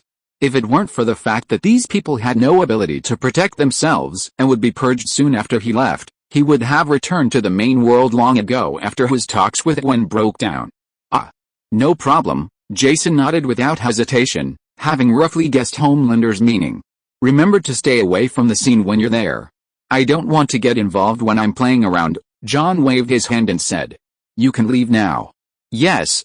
Jason nodded and then led Rodriguez and the other man out of the office. Soon, only John was left in the office, staring blankly at the midday sun outside the window, seemingly without any direction. Oh well, if I have no direction, I'll just play around and take a nap. John complained.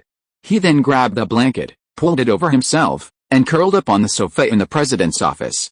Meanwhile, Gwen, whom John had seen off, was also staring blankly at the bustling New York City before her, unsure of what to do. Her hands instinctively went into her pockets, only to find them heavy. She pulled out a thick wad of US dollars, enough for her to live on for the next 6 days. John. Gwen sighed, looking at the bustling New York City before her, and wandered aimlessly in one direction. Chapter 113 The Mob. In New York City, part of the Marvel Cinematic Universe, a full day has passed since Homelander disappeared. After a fruitless investigation, Rodriguez arrives alone at Stark's cabin. Wow, our vice president, what brings you to this place? Stark leaned back on the sofa, a mocking smile on his face.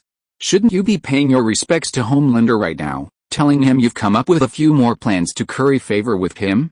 Looking at Stark, who was slumped on the sofa drinking in silence, Rodriguez, hands in his pockets, asked coldly, Homelander has disappeared, completely out of contact for 24 hours. Did you know that? Disappeared?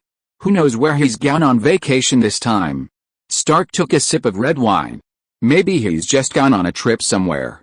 Do you think everyone is as irresponsible as you, a playboy who only knows how to enjoy himself and has any sense? Rodriguez snatched the wine glass from Stark's hand. "We're asking you precisely because we're certain Homelander is missing. In the past, Homelander would at least tell me before leaving, allowing other countries to prepare in advance to avoid excessive casualties. But this time, he left without any warning. Right after Homelander lost contact with you, he disappeared without a trace. Until now, there are 3 more level 4 monsters on Earth. Do you know what that means?" Rodriguez said coldly. Before the other level 5 heroes eliminated these level 4 monsters, at least 7,000 people had died at their hands. How could so many people die? Tony Stark, somewhat sober, asked in astonishment. "Just 3 level 4 monsters? What about the level 5 heroes?" "You know nothing." Rodriguez glared at Stark. "Do you think other places are like Manhattan, New York, where level 3 and 4 monsters are everywhere? They can only arrive after a disaster has occurred. Theoretically, every level 4 crisis should trigger city-wide alarms, but how many times have you seen news reports mentioning crises above level 4? All of you level 3, 4, and 5 heroes combined, have you resolved more than 10 crises above level 4 in all this time? 99% of the world's level 3 and above crises were resolved by Homelander and the Ancient One working together before they escalated. If it weren't for the fact that some level 2 and 3 crises were missed and required your help, the Hero Association would have disbanded us long ago. The world needs a powerful Homelander, not a bunch of well-intentioned but useless people like you." Stark stared blankly at Rodriguez, but seeing his pathetic state, Rodriguez knew he knew nothing. He cursed inwardly, decided not to waste any more time, and turned to leave. But after only a few steps, he stopped, listening to the report in his earpiece. "Are you kidding me? You said the White House was destroyed. What about the other level 5 heroes? I remember there should still be 2 level 5s living in Manhattan, right?" Rodriguez asked in astonishment. Reporting to the vice president, Aurora Blade died in battle, while Red Flash was seriously injured and barely escaped with the president. A somewhat panicked voice came from the other end of the earpiece. At the same time, in Manhattan, piercing alarms blared throughout the city, warning of a dangerous intrusion. The White House, the global political center, was a scene of utter devastation, with massive amounts of its buildings collapsed and molten lava flowing from the broken surfaces. A 5-meter-tall monster with a dragon's head and human body, its skin a vibrant green and eyes bloodshot, stood atop the ruins. In a hoarse voice, it proclaimed, "What a perfect world! Without the suppression of righteousness, my power can be fully unleashed. From this moment forward, I, the Holy Lord, will rule this world," the Holy Lord declared to the entire world. On the helicarrier, Nick Fury, fresh from purging SHIELD, looked at the destroyed White House with a headache. He called Rodriguez. "Where's Homelander? There's some guy planning to rule the world, isn't he going to do anything about it?" "I don't know where Homelander went either," Rodriguez, under Secret Service protection in Stark's villa, said angrily. "Where are the other level 5 heroes? The people have been supporting them with taxes for so long, why don't they give them a go?" "Another level 5 hero from another city who came to help just died," Nick Fury said helplessly. "Based on the assessment, this monster's strength was at least close to level 6. I'm tired, let's destroy it." Rodriguez was completely exasperated. How could the Earth stop spinning after Homelander had only been gone for a day? On the ruins of the White House, Shendu stomped on the head of the level 5 hero in front of him, crushing it. He looked down at the rapidly healing wound on his abdomen, his mind racing. How could I have been so stupid before? Shouldn't I have used the rabbit talisman to kill Jackie Chan and the others immediately? He ruined so many of my plans, yet when I had the advantage, I always wanted to play tricks on him. Did my righteousness lower my IQ? Shendu seemed to have discovered the crux of the matter. But then he felt a pang of regret, because he had come to this world alone. He couldn't bring his Seal Dragon sons and grandsons, nor the Shadow Legion. It seems I need some subordinates. I shouldn't have destroyed this place so carelessly. Shendu recalled the 3 guys he had fought before. They all seemed quite strong. It seemed there were still some capable individuals in this world. Thinking this, Shendu strode towards the human settlement not far away. Meanwhile, what was happening at the White House immediately attracted global attention.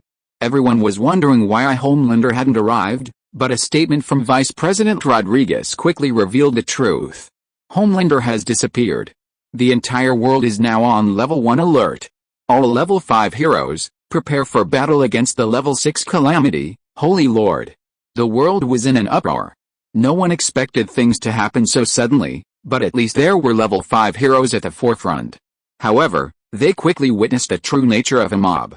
Realizing the gap between level 5 and level 6, a third of the 30 level 5 heroes worldwide immediately lost contact and perished.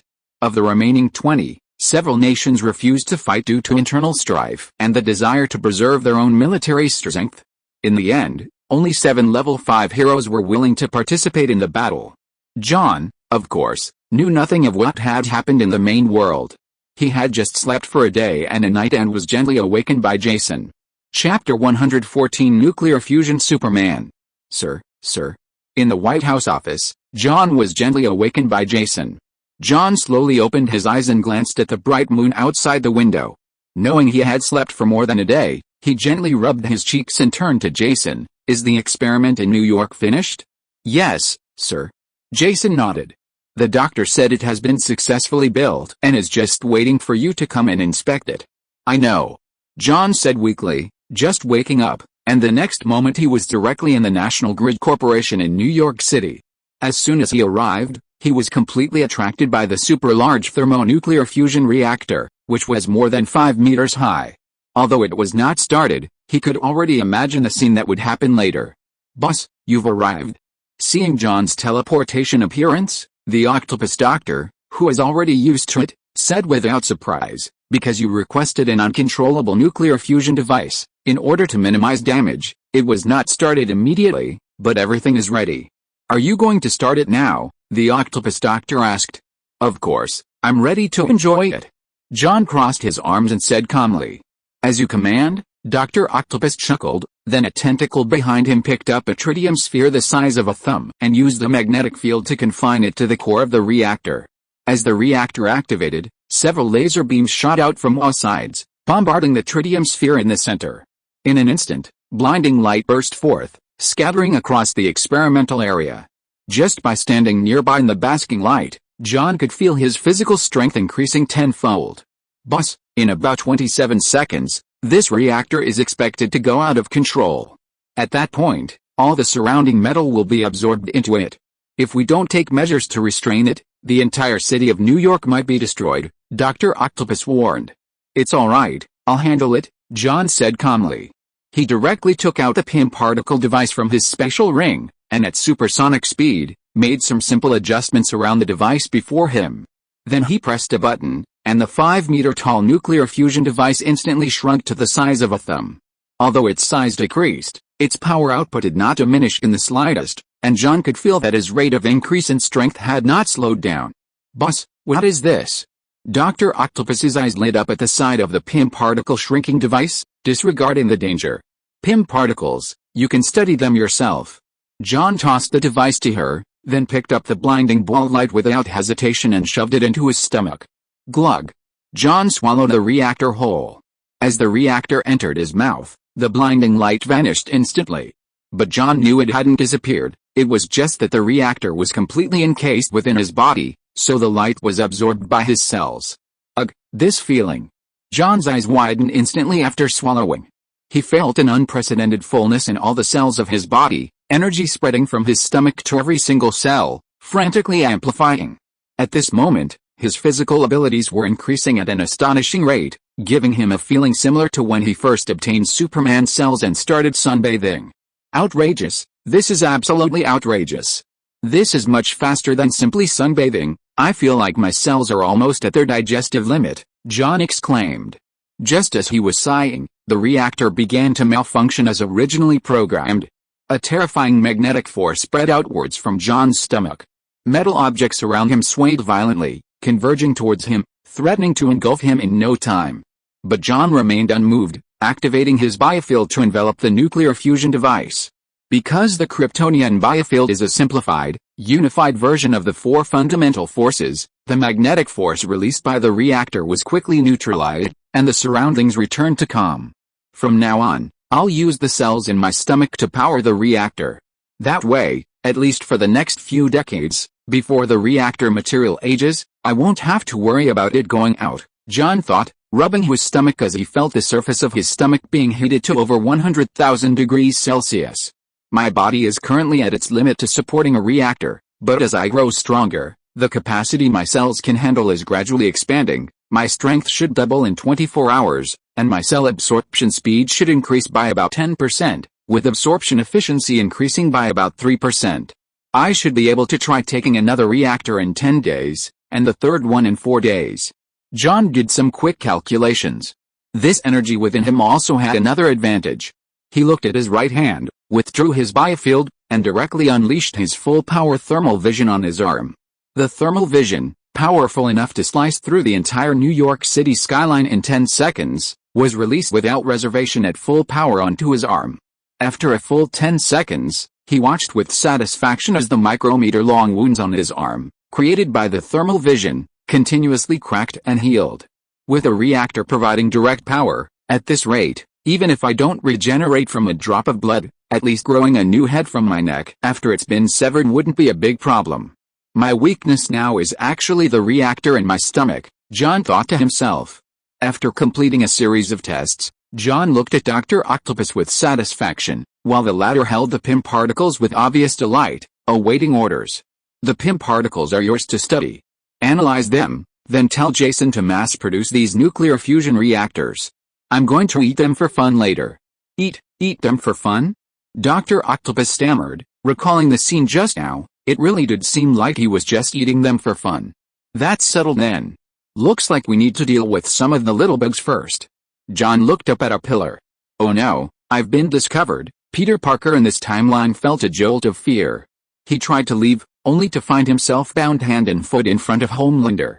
When did my strength get crushed? Peter Parker thought in shock. Haha, did you think I'd be like those villains in stories, spouting a bunch of nonsense and giving you a chance to kill me? John retorted. That's right, I will. Huh? The blonde, adult version of Peter Parker was completely stunned. Simply put, in 5 days, you need to lightly touch the space-time collider with your face so that our time in this universe can be closed. So, just stay here quietly for these 5 days, John explained. John looked at Dr. Octopus. He's in your care. It doesn't matter if he escapes, I'll catch him. Be careful. In my opinion, you're much more important than him.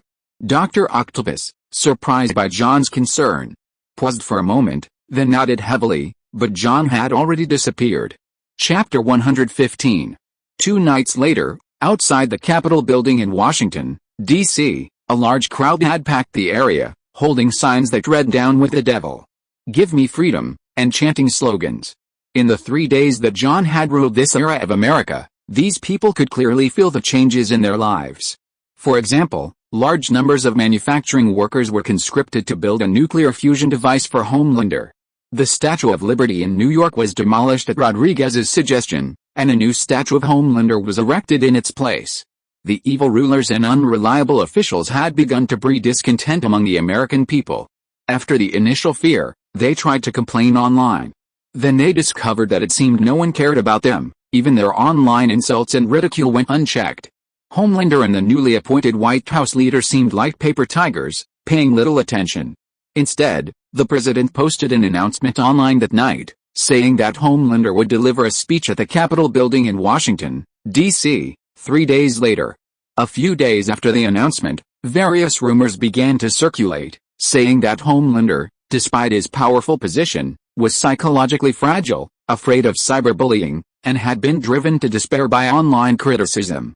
Therefore, he was preparing to publicly apologize at the Capitol for the killing of the former president and others. Although the origin of these rumors was unknown, they were detailed and credible, which eased the anxieties of those who had been on edge, and their arrogance began to prevail. This was also why the people outside the Capitol dared to march directly. Watching haters criticize you can be quite amusing sometimes, John remarked with interest atop the Capitol. Beside him, Jason and Rodriguez stood respectfully, with a helicopter about to take off nearby. Thinking of what John had asked him for the previous night, Jason felt a chill run down his spine and wished he could leave Washington immediately. To dare to slander and defame you, it's only because you're kind-hearted, otherwise these people would be dead long ago, Rodriguez said coldly. Having experienced the power of the vice president, he had become somewhat dependent on this feeling of being second only to the president. Now, he was most grateful for the opportunity to get close enough to film that day. He was also the most loyal of John's promoted men. It doesn't matter, they're just haters now. I'll purify and mix them up later, and they'll be ashes, John said with a smile. They were just bones in a tomb, let them jump around as they pleased. It's about time you can leave, John waved his hand. Remember to run far away. I'll give you 10 minutes. Okay, Jason nodded, feeling relieved, then pulled Rodriguez onto the helicopter and ordered the pilot to leave the city as quickly as possible. Now it's time for my performance, John said with a smile, leaping lightly and slamming down. Below, the crowd continued to shout, frantically venting their malice. Homelander, get off the planet. The Earth belongs to humanity. Executioner, Hitler. These shouts and the chaos of the scene were captured by cameras and watched live by hundreds of millions of people. The next moment, a figure slammed down onto the empty space in front of the building. The shouts of the crowd instantly ceased. Seeing Homelander so closely for the first time, none of the lines they had prepared could be uttered. Looking at the man in black armor before them, despite his lack of outward expression, an overwhelming sense of oppression silenced everyone. Looking at the silent crowd, John simply gave a benevolent smile before turning and walking into the Capitol building. Only after John disappeared inside did the crowd belatedly resume their tirade, but this only made them look like clowns in the eyes of the hundreds of millions of viewers watching the live stream. Inside the Capitol building, waiters elegantly opened the doors, letting John in. Thanks, Jerry, John said. The waiter looked surprised, because how did Homelander know his name? Before he could figure it out, John had already walked in. As he entered, the party leaders and invited celebrities who had been waiting in their seats all stood up instinctively, their postures slightly hunched. It's alright, I'm very amiable. I'm here to reflect on my mistakes and give myself a thorough self-criticism, John said with a smile and a wave of his hand. With that, John strode onto the stage, looked at the assembled dignitaries, and without further ado, began his speech. As everyone knows, I killed many people 3 days ago, including the former president and the former vice president. I feel extremely sorry for that, John said with a smile.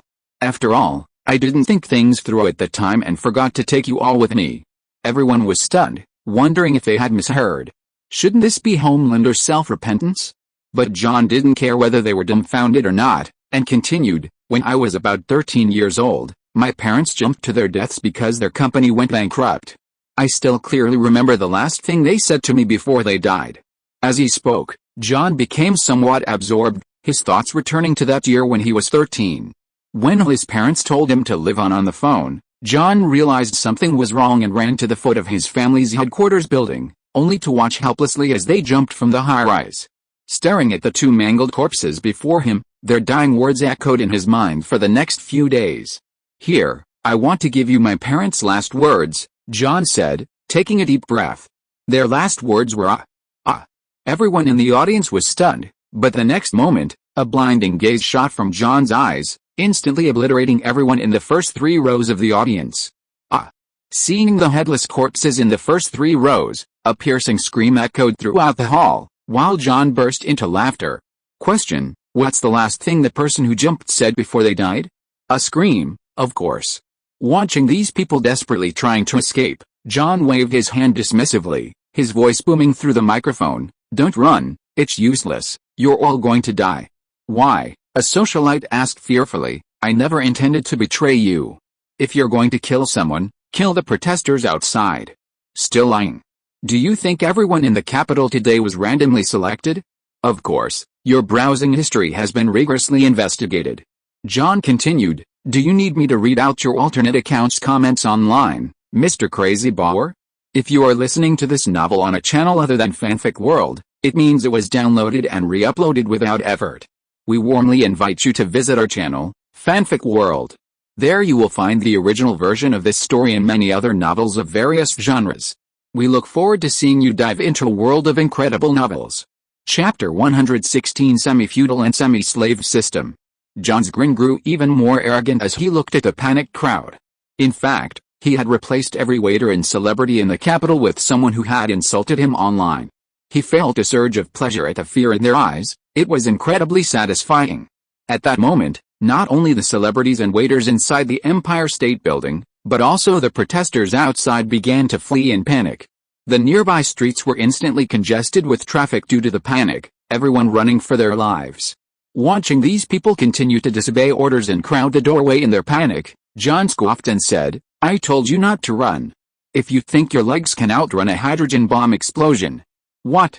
Hearing this, those crowding the doorway turned around in astonishment, only to find a massive nuclear bomb, 3 meters long, 71 centimeters in diameter, and weighing 4.4 tons, standing beside John. John had retrieved it from the U.S. Arms Depot last night, storing it in his special ring until just now. This hydrogen bomb is the same size as the one in Hiroshima. If you think you can escape this range, of course you can try, John said with a smile, sitting on a podium with his legs crossed.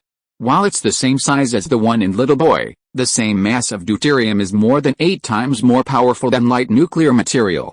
Also, Little Boy contained 64 kilograms of uranium-235, but less than 1 kilogram underwent nuclear fission in the explosion. So, in reality, this hydrogen bomb releases at least 100 times more energy than the original, meaning no one within a 10-kilometer radius would survive. Seeing this hydrogen bomb, everyone in the audience knelt down, their legs too weak to move.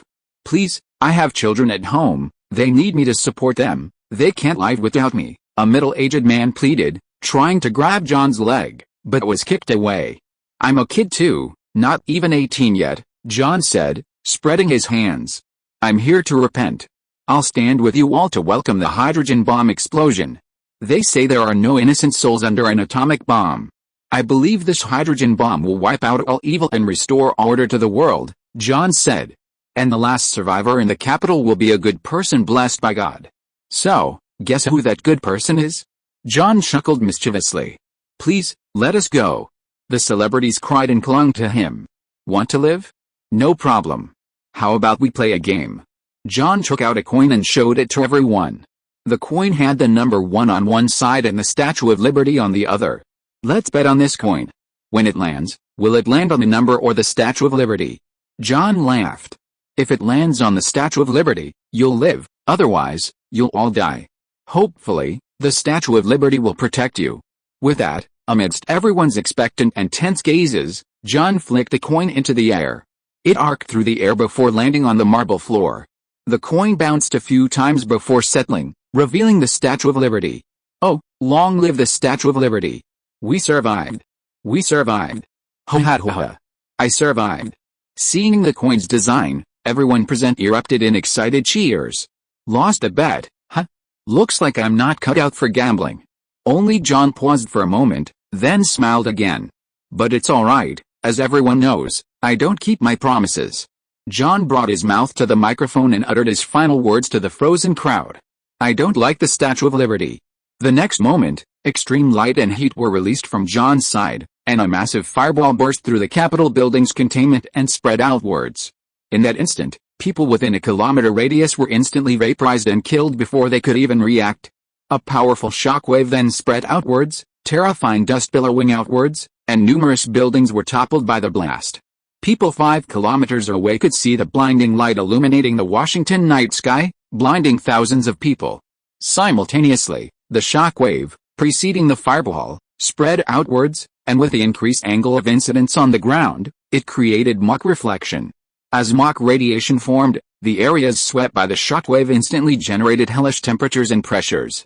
While it might not have been as visually spectacular as a fireball, the blast instantly obliterated everyone, indoors and outdoors, on the streets and rooftops.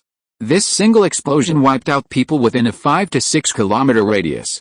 Finally, as the expanding fireball reached its maximum size, a colossal fireball with a diameter of 4 kilometers shot into the air.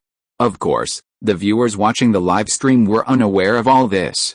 From the very first second, their screens were filled with blinding white light, leaving them watching in fear and shock. After a full 2 minutes, they wondered why their cameras were unharmed if the hydrogen bomb had actually exploded. Then they noticed the camera start shaking, and a handsome young man's face appeared in the frame. "Hello, thank God, he let me survive. Looks like I'm pretty kind after all." John, unharmed, smiled brightly, his genuine joy clearly audible to those watching the live stream. Seeing that no one in the live stream was speaking, John laughed even harder, saying, "Don't be too happy yet, it's your turn next." All you guys who maliciously slandered me online, just you wait and see. What does this mean? What is Homelander planning? The viewers felt a chill run down their spines. Especially those who had previously cursed Homelander online, their hearts raced and their legs went weak. Someone once predicted that I would lead humanity into a slave society, but I don't quite agree, John said to the handheld camera. I think with my kind nature, I'd at most create a semi-feudal, semi-slave society. How could I possibly create something as backward as pure slavery? Next, I will conduct a pilot program on this planet, implementing a semi-feudal, semi-slave system, where most people will be semi-feudal commoners, and as for the semi-slave slaves, I think those guys who cursed me online can try playing the role of slaves. After all, being commoners is a bit too much of a reward for you. John announced to the viewers in the live stream, hands on his hips. Chapter 117 Let the hydrogen bomb fly for a while. Semi-feudal, semi-slave system? During the live stream, everyone stared blankly at the handsome young man on the screen, who was pointing his right hand to the sky and making a bold claim about the entire planet. Everyone thought this guy was crazy, having such insane delusions, but when they recalled Homelander walking out of a nuclear explosion unscathed, their hair stood on end. Perhaps, just maybe, this world really will be ruled by the young man before us. This was the thought that subconsciously arose in their minds and lingered there. Since it's a semi-feudal, semi-slave system, then first we need feudal rule, right? Before implementing feudal rule, I will democratically conquer, and seek your opinions. John's face was beaming with smiles, so handsome it almost blinded them. If it weren't for the most extreme fear deep in his heart, he could even run for the title of Earth's most handsome man and gain a global following. Of course, fear didn't include those seasoned socialites, who followed whoever was stronger, and at this moment, they were all typing comments on the screen. Homelander is awesome, I want to be Homelander's dog. The next moment, John's figure flashed and he arrived at a military base in Washington that hadn't been affected by the nuclear weapons. Rodriguez and Jason, who had already received word of their departure, were quietly waiting there. Upon seeing Homelander's arrival, they bowed deeply and said, "Sir, you've arrived." At the same time, the soldiers remaining around them raised their right hands and shouted in unison, "Long live Homelander!" John held the live streaming equipment in his left hand and gently shook it twice. Perhaps because of his rapid movement, the base station signal hadn't kept up, causing the live stream to pause briefly. Seeing the live stream reconnect, John said to Jason with satisfaction, "Now send out the questionnaires that were filled out online earlier, and solicit opinions from the netizens." "Yes, sir," Jason replied respectfully, waving his hand. The people around him immediately sent the prepared questions to every viewer's device. The questions were very simple. Do you support Homelander ruling your country and bringing it under the jurisdiction of the International Federation? Yes, no. Looking at this incredibly simplistic answer, everyone was baffled. Seeking opinions without directly discussing it with the head of state, instead conducting an online poll, this wasn't democracy, it was populism. Wasn't this how Brexit was orchestrated? Because they couldn't watch the live stream without answering the question, these netizens quickly responded with a sense of absurdity, the vast majority clicking yes. However, a few, with various motives, curiosity or mischief, clicked no. After these netizens finished answering and re-entered the live stream, they discovered an unusually prominent leaderboard behind John. See that? Based on the IP addresses of the voters, we set up this leaderboard. This way, we can clearly see which countries' netizens have such sinister intentions, undermining national unity here. John pointed to the numerous statistics bars behind him and said, currently, the top spot is held by netizens from the well-off Japan, with 230,000 votes and an 18% opposition rate. To this, I offer my sincere greetings to that country, John said calmly. Then, with a slight wave of his hand, a military-grade forklift carrying a tactical nuclear warhead entered the live broadcast frame. Just by looking at it, one could tell that this warhead was no smaller than the hydrogen bomb that had previously detonated on the Empire State Building. Bang bang bang bang. John laughed as he lifted the several-ton hydrogen bomb and showed it to the crowd. This is my greeting. As for the landing point, Tokyo. Holy crap, no. Big brother, I'm sorry. I just accidentally filled it in wrong. Baka yarao. I'm in Tokyo right now. Which bastard voted no for me? In an instant, cries of pleas for mercy filled the live stream, while Jason could feel his phone vibrating incessantly in his pocket. People were trying to contact him by phone. Those who did were all heads of state from various countries who had seen their country's approval ratings through the live stream. But no matter how fast his phone vibrated, Jason remained standing straight, quietly watching his Homelander's performance. John released the live stream camera, holding the hydrogen bomb, and went straight into outer space. Gazing at Tokyo, the land of cherry blossoms, on the horizon, John gently patted the nuclear bomb in his hand, calculating the force of the implosion. Over the past 2 days, under the influence of nuclear fusion energy in his stomach, John's physical abilities had increased by approximately 207%. Coupled with the resistance-free conditions of outer space, he was confident he could deliver the weapon to its target location and control the deviation to within 2 kilometers. John caught the hydrogen bomb, enveloped it in his biofield, and then launched a 4-ton bomb at over 200 times the speed of sound. In the silent expanse of space, the hydrogen bomb traveled hundreds of kilometers in an instant without a trace, faithfully heading towards its destination. Having completed this, John returned to the base. Due to the rapid speed, the entire process took less than half a second, so the live streaming camera only slid a short distance in the air and didn't hit the ground. John caught the camera again, his sense of time returning to normal, and he smiled as he continued watching the camera. However, viewers of the live stream noticed that after the camera shook, the highly visible hydrogen bomb had disappeared. Where's the hydrogen bomb? Where did such a huge hydrogen bomb go? Seeing the question from the viewers, John smiled and replied, "The hydrogen bomb? Of course, I dropped it where it was supposed to go. Now we should wait." John's expression turned serious, and he said to Jason, "Immediately switch the view to Tokyo. I want to see the fireworks." At his command, the researcher immediately switched the live stream's view to Tokyo, only to find that crowds on the streets were beginning to riot and flee. Although chaotic, there was no sign of a hydrogen bomb explosion. John seemed to sense the viewers' confusion and explained, "Tokyo is thousands of miles from the United States. Don't worry, wait a few minutes and let the hydrogen bomb fly for a while longer." He then quietly watched the screen, and more than 10 minutes quickly passed. Just when the viewers were wondering if they had been tricked, they were shocked to see a huge fireball rise from the capital of Japan and spread outwards. Chapter 118 The Will of the People of the Motherland. "See? I told you so," John said, pointing to the fireball rising on the live stream screen. "I just raised my hand, and they all fell." The live stream room was now completely silent. Watching the explosion of the capital of Japan, they were all speechless. They truly realized that this young man in the live stream was ruthless. He could destroy another country's capital without batting an eye. Even the United States, his loyal ally, had, due to its large number of haters, deliberately detonated a bomb in Washington, D.C. He was simply a madman who killed without hesitation. "Let's see who the second one is," John muttered, stroking his chin. "Wow, it's South Korea. Congratulations to them for winning the lottery." At that moment, the people of South Korea didn't mourn for the fall of Japan's capital. Instead, they rushed to South Korea's capital with a new hydrogen bomb. Amidst the mournful cries of Seoul, the capital of South Korea, he, following his previous actions, simply picked up a hydrogen bomb that had just been delivered by forklift and tossed it out. Then, to the horrified gazes of netizens, he named all 5 of the top countries and began frantically launching hydrogen bombs at their capitals. This nonchalant act thoroughly terrified the heads of state, filling them with resentment. "You want a semi-feudal, semi-slave system? We're not against it, but at least give us a chance to speak. Yes, we did have some initial protests, but why didn't you say you could withstand a hydrogen bomb unscathed?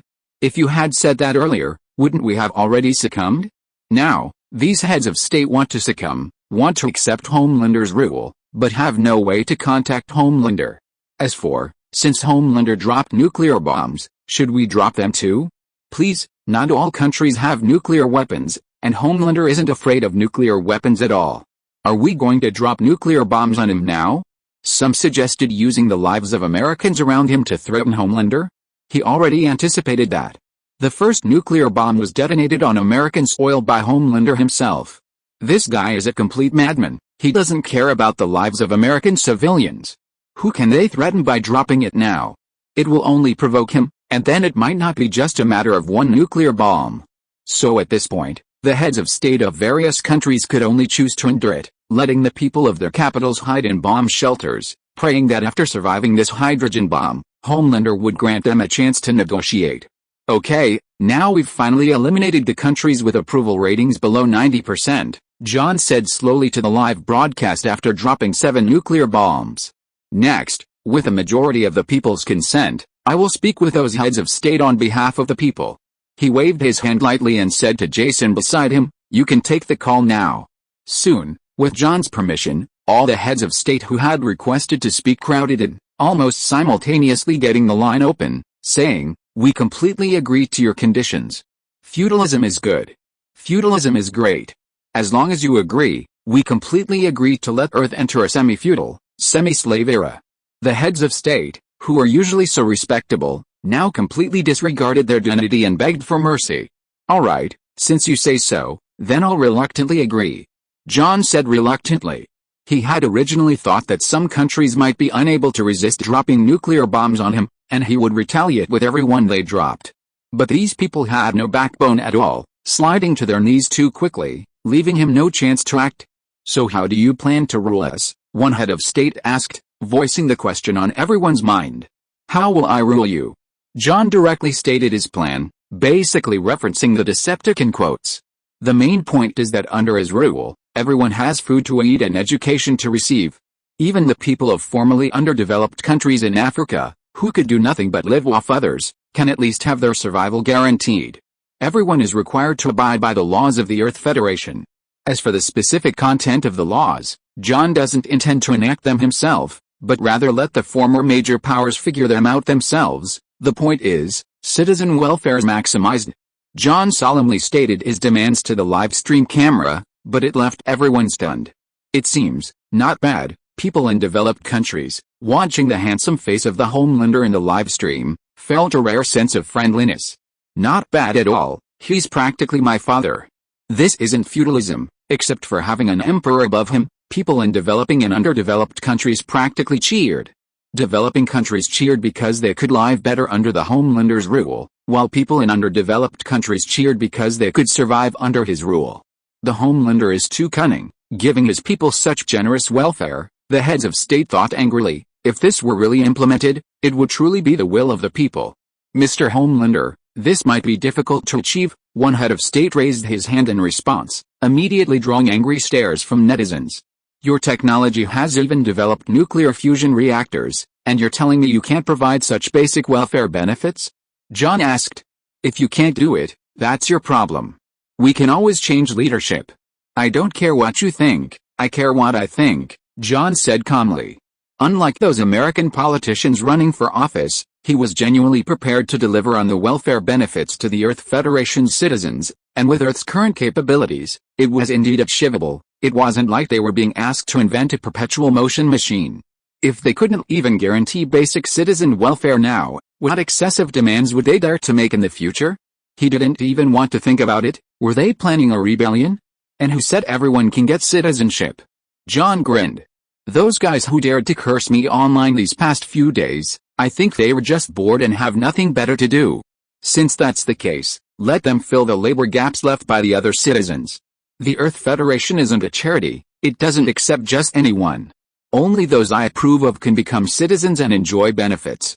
As for the rest, they'll all be classified as D-class personnel and work for me for the rest of their lives. Since the development of civilization requires a price, let's shift that price onto those D-class personnel," John said with utter cruelty. Chapter 119 Earth Federation. In the U.S. military base, under the world's watchful eyes, John laid bare his thoughts. As mentioned before, although he was brutal and ruthless, a sliver of kindness remained in his heart. Before his rebirth, he was just one of the masses. Although he had lived well both before and after his transmigration through hard work and struggle, he still harbored a trace of compassion for the underprivileged. When he was weak, seeing those struggling to survive in videos would stir a sense of sympathy in him.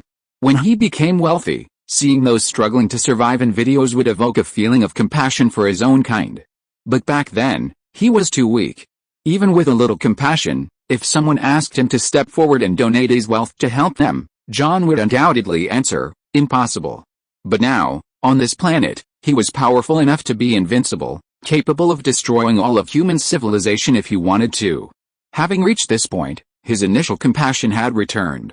John made this decision not because he had become kinder than before, but simply because now, when he did good deeds, he didn't have to pay the price himself.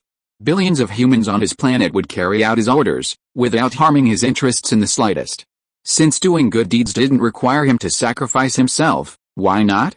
Of course, while he might be kind, John would never, ever create a system of absolute equality. If everyone were equal, who would serve him? And if he broke the law, would he have to willingly go to prison? He would only provide the humans of this planet with a relatively fair platform where those who slack off could barely survive, and those who strived would definitely reap the rewards. But John wasn't so despicable as to expect those who were merely wasting air and those who persevered to be treated equally. Under my rule, only I and those I acknowledge can enslave you. No one else has the right to do so. From today onward, I will guarantee a minimum standard of living for the people under my rule, and those who have slandered me. John paused, then continued, if you don't want to die, then contribute yourselves to the development of civilization. How do we determine the standards for lowly and commoners? A head of state asked, raising this crucial question. On the internet, and in the workplace, everyone who has ever given me a negative evaluation is a lowly person, and lowly people have no human rights and are not subject to the civilian protection law, John stated to the live stream. Online, the previously jubilant netizens were now stunned. These days, who doesn't enjoy a few sarcastic remarks online? John's definition was too broad, at least tens of millions of people would be relegated to the lowest class. That's all for now. You countries can negotiate and come up with your own regulations, John said, hands in his pockets, looking indifferent. He was only proposing the policy, the specific details would be handled by his lackeys. As for you, your positions will remain unchanged for now. I'm giving you a month to implement it. My intentions are good. If anyone fails to implement it properly, just wait to be hit by a few more hydrogen bombs. John said, turning around with a flourish and slowly leaving the base under the unpleasant gazes of these leaders. Ahem, you've all seen it. The conditions are laid out here. Whether you implement them or not is up to you. After ordering the soldiers to shut down the live stream, Rodriguez shrugged indifferently and said, also, because the new law prohibits excessive overtime, after you've screened out all the lowly people in your country, distribute them to me as a labor force of several million. Why? The leaders said unhappily. Now everyone was working under Homelander, and who did this guy who got promoted through connections think he was? They could foresee that after the new law was enacted, there would be an absolute labor shortage. At that time, there was no reason for them to distribute their own slaves, they would definitely exploit them to death. Homelander needs a large number of skilled workers to build his nuclear fusion reactor. This is a top priority, Rodriguez said with a matter-of-fact expression. Moreover, New York needs tens of thousands of workers to build the world's tallest Homelander statue. Are we going to use civilians instead of slaves to do free labor? Rodriguez asked. I can build a nuclear fusion reactor, I can build the Homelander statue, but no, absolutely not. The French head of state waved his hand, saying, you Americans don't know anything about art. We gave you the Statue of Liberty, the tallest Homelander statue will definitely have to be built by our old Parisian slaves. We'll tear down the Eiffel Tower in Paris to make room for the Homelander statue, the French head of state, now completely kneeling, said. After a brief silence, the heads of state immediately followed suit, vying to curry favor with Homelander. Building wonders for Homelander was fine, but sending their own country's strong, healthy slaves to other countries to please Homelander was a sin. After discussions among these world leaders and their advisory groups, a plan for action was quickly finalized, and various countries began a massive conscription drive. In a restaurant in London, England, a family was enjoying dinner. I heard there's some guy in America called Homelander who's not afraid of nuclear weapons, and he's trying to rule us with a feudal system, a middle-aged man remarked between bites. Just then, they noticed that all the channels on the restaurant's television had been switched to the news channel, and the current Prime Minister was giving a speech with a press release. I hereby declare that, from this day forward, Earth enters an era without states, and the Earth Federation is established. The United Kingdom of Great Britain and Northern Ireland is hereby dissolved, and its former citizens automatically become members of the Earth Federation, accepting the rule of His Majesty John Kent, the Fatherlander. Furthermore, Any Earth Federation member who has maliciously insulted His Majesty online or in public, regardless of their status, is demoted to Class D for specific regulations. Please refer to the official websites of your respective countries. At the same time, all major corporations and universities are requested to update the British Constitution to the Federal Constitution in a timely manner to prevent unintentional legal violations. Watching the news on television, everyone in the restaurant was stunned. They had never imagined that they had suddenly become commoners under a feudal system, with an inexplicable His Majesty above them. Chapter 120 Good Citizens. Lowly Citizens.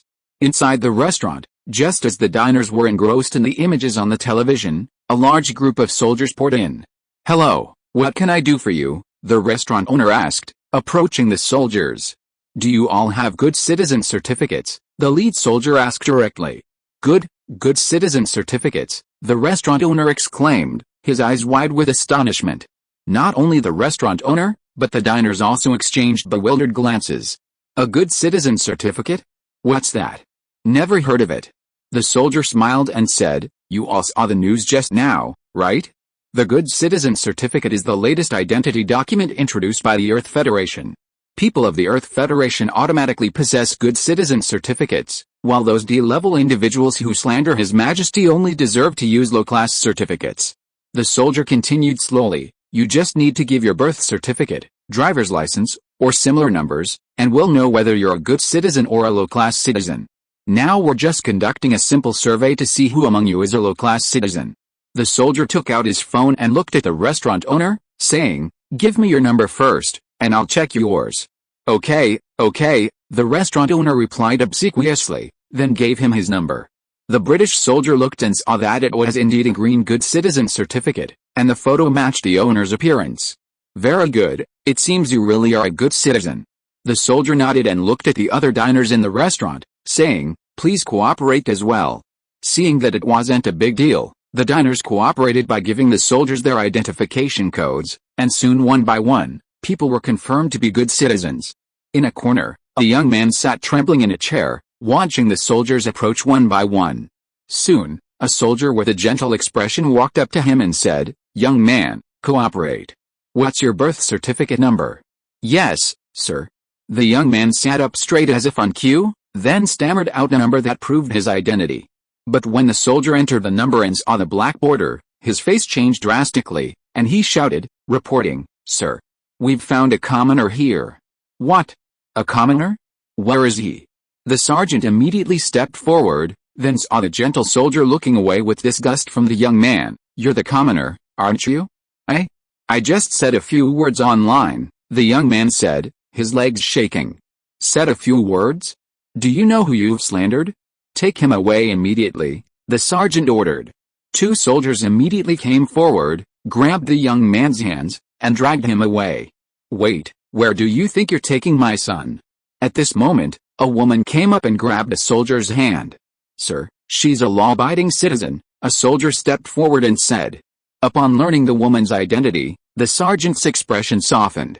He explained, "Madam, your son has been demoted to commoner for violating federal law by insulting His Majesty. He will undergo a week of ideological reform followed by a lifetime of labor service for the country. His life is ruined. We suggest you sever all ties with him and have another child." "What kind of His Majesty is this? I don't care. You absolutely cannot take my son away," the woman protested, only to find the sergeant's face turning ashen. After looking up and seeing the body camera recording the entire incident, he said sternly, "Another commoner has been found here, and she is seriously obstructing the execution of the law. Take her away immediately." The woman tried to struggle, but found the soldier had already drawn his pistol and pointed it at her head. His cold eyes told her that if she dared to move again, death awaited her. Soon, after dragging the two men away, the sergeant's smile returned. He said to the restaurant owner, "I hope you'll study federal law as soon as you have free time to prevent such illegal acts from happening again. Also, the government will be building QR code checkpoints at bus stations, airports, and other necessary locations. Only those with a good citizen certificate will be allowed free entry and exit. Remember that." With that, the sergeant waved lightly and led his men to the next shop, leaving the restaurant staff bewildered. Similar events were happening not only in Britain but also across the globe.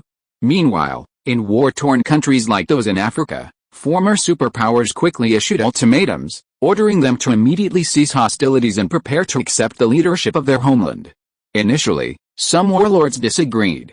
After all, they had finally achieved their rule, and given their anthropomorphic actions during their reigns, they feared their positions would be unstable if peace returned. However, these rebellious warlords were quickly taught a lesson by the troops sent by various countries. With unprecedented unity among nations, their resistance was swiftly crushed. If the resistance were any more intense, these countries would have even resorted to missile strikes. Soon, under the combined might of the Homelander and global unity, an unprecedented peace was born. People found their lives were indeed improving. Note, the commoners aren't considered human. John, meanwhile, observed the entire process. Although he initiated this unification movement, he did indeed, as he had envisioned, merely give orders. The rest was left to the individual nations to carry out. Amidst this globally vibrant unification movement, the time-space collider built by Dr. Octopus was quietly and completely completed. Upon receiving the news, John rushed to the site and saw the large, fully constructed machine before him. Very good. Since it's finished, let's start it up, John, dressed casually with his hands in his pockets, ordered. The female version of Dr. Octopus said somewhat shamefully, "But your Majesty, Peter Parker, whom you asked me to look after, has escaped." "It doesn't matter, they're here now." John looked into the distance and saw several figures swinging on spiderwebs towards them. "You continue operating the space-time collider, I'll play with them first," John said calmly, walking towards the group. Dr. Octopus nodded, instructing his researchers to start the large collider. "We absolutely cannot let the space-time collider start." Peter Parker, the blunt man from this world, cried out anxiously. "If we destroy the collider, Homelander's timeline into this world will be corrected, and this world will return to the right track." "Oh, you want to make me disappear by destroying the collider? Interesting," John smirked. Chapter 121 The Theory of the Invincibility of Funny Characters? Inside the New York factory, John surveyed the group. There was a miniature pig dressed as a cartoon Spider-Man, Spider-Man Noir in a black and white trench coat, and finally, the native-born blonde Peter Parker. "A question, why isn't Gwen here?" John asked, hands in his pockets, tilting his head in confusion. "You mean Ghost Spider? She didn't choose to participate in this operation," the blonde Peter Parker said coldly. The next second, 3 Spider-Men from different parallel universes simultaneously rushed forward, preparing to bypass Homelander and run towards the collider. "Oh, she finally made a good decision," John said, pulling out a rope and securing all 3 to a pillar. "That ability again, too fast, we can't keep up at all," the blonde Peter Parker grumbled inwardly, knowing they probably wouldn't even be qualified to participate in this battle, and could only hope that Spider-Ham Peter Poe could stop Homelander. "Why are you stopping me? You're meddling way too much. You have to interfere with building a time-space collider, and now you're tied up." John, seeing the time-space collider hadn't started yet, decided to kill time by chatting with the others. "Are we really tied up?" Spider-Ham Peter Poe laughed, and as he spoke, cheerful music immediately filled the air. "What nonsense are you talking about? If you're not tied up, then—" John stopped mid-sentence, realizing he was unknowingly bound to the same ropes that had previously bound the Spider-Men. The 3 Spider-Men who had been tied up were now standing where he had been. "Oh." John, listening to the inexplicably cheerful background music, looked at Spider-Ham and realized, "I almost forgot, you're a comedian, and comedians don't follow logic." With that, he exerted a little force, breaking free of the ropes. Watching the 3 Spider-Men continue running towards the time-space collider, he quickly devised a plan. John lightly stomped his right foot, and the terrifying force and bioforce instantly shoved the ground beneath him, creating a 10-meter-deep crater. Spider-Man Noir and the native Spider-Man used their webs to swing to the ceiling, avoiding their fateful fall. Spider-Ham, however, kept his eyes fixed on the time-space collider, defying the laws of physics as he ran towards it, fueled by upbeat music. Then, a mocking voice whispered in Spider-Ham's ear, "A friendly reminder, Earth has gravity. At your weight, you should be falling at 9.8 meters per second. Look down." Down. Spider-Ham instinctively looked down and saw a 10-meter-deep crater beneath him. John's friendly reminder immediately came to mind, and he realized he was indeed about to fall. "Ah!" Spider-Ham screamed, and the background music suddenly became more urgent. Then, pulled by gravity, his body suddenly plummeted, leaving only a wide-eyed stare in the background before slowly catching up to his original form a second later. Tisk, looks like even comedic characters have their own comedic logic, John remarked thoughtfully. Since the other character doesn't follow logic, he'll just provide the logic for him. He only needs to point out the illogical parts, and when the other character realizes he should be falling according to common sense, the force of gravity will teach him a lesson. At the bottom of the pit, Spider-Ham clutched his back, feeling the sharp pain of the fall, but he didn't pay too much attention, because according to the usual comic book tropes, such injuries would automatically heal in the next panel. Did you realize that with your healing factor, this kind of injury should theoretically take at least a few minutes to fully heal? John kindly reminded him. Also, this isn't your original world. In this world, people die when they're killed. Ouch! Spider-Ham let out a groan as his newly healed wound started hurting again. Damn reality. And also, little Spider-Ham, look up at your head. John grinned maliciously. Head up? Spider-Ham instinctively looked up again, only to find that Spider-Man Noir had been completely grabbed by Homelander and gently ripped. With a scream, Spider-Man Noir's right arm was torn off, black blood raining down, soaking Spider-Ham's head and making his cartoonish body look somewhat terrifying. No. No. No. Spider-Ham shouted in panic, and the already tense background music became even more tragic. Ho ha ho ha. Amidst screams and panic, John laughed cruelly in the sky, releasing Spider-Man Noir to fall. The background music that had been playing for Spider-Ham now seemed to have been perfectly adapted to him. As everyone knows, comedians are invincible. So how do you defeat a comedian? By making them unable to be funny, of course. John laughed loudly, turning the previously light-hearted atmosphere heavy and bloody. Or look at the Spider-Man Noir in your arms, and give me another laugh. Damn Homelander. Spider-Ham gritted his teeth, clutching Spider-Man Noir. In the atmosphere of rage, the background music immediately became high energy, transforming from a comedic character to a shonen manga character, but this actually weakened him. Finally, an opportunity, John's eyes lit up. The next moment, he appeared behind Spider-Ham, thrusting his right hand forward, piercing both of them with a single blow. Ah! Spider-Ham felt a sharp pain in his chest. Looking down, he saw Homelander's right hand clutching a beating heart. This is my heart, little Spider-Ham. Let me ask you a question, John said gently.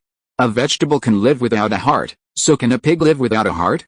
A pig without a heart, a pig without a heart, yes, it can live. Spider-Ham trembled, looking at the heart in John's hand, a mixture of red and black blood, and said resolutely. Wrong answer, Spider-Ham. John denied. A vegetable can live without a heart, but a pig without a heart, of course, will die. PFFT. As soon as he finished speaking, Spider-Ham spat out a mouthful of blood and died. The theory that comedic characters are invincible, how ridiculous. John said, pulling his hand from Spider-Ham's chest, then looking at the time collider, which was now fully activated, while Peter Parker on the home planet collapsed to the ground, his face filled with despair. Don't worry about this book getting banned.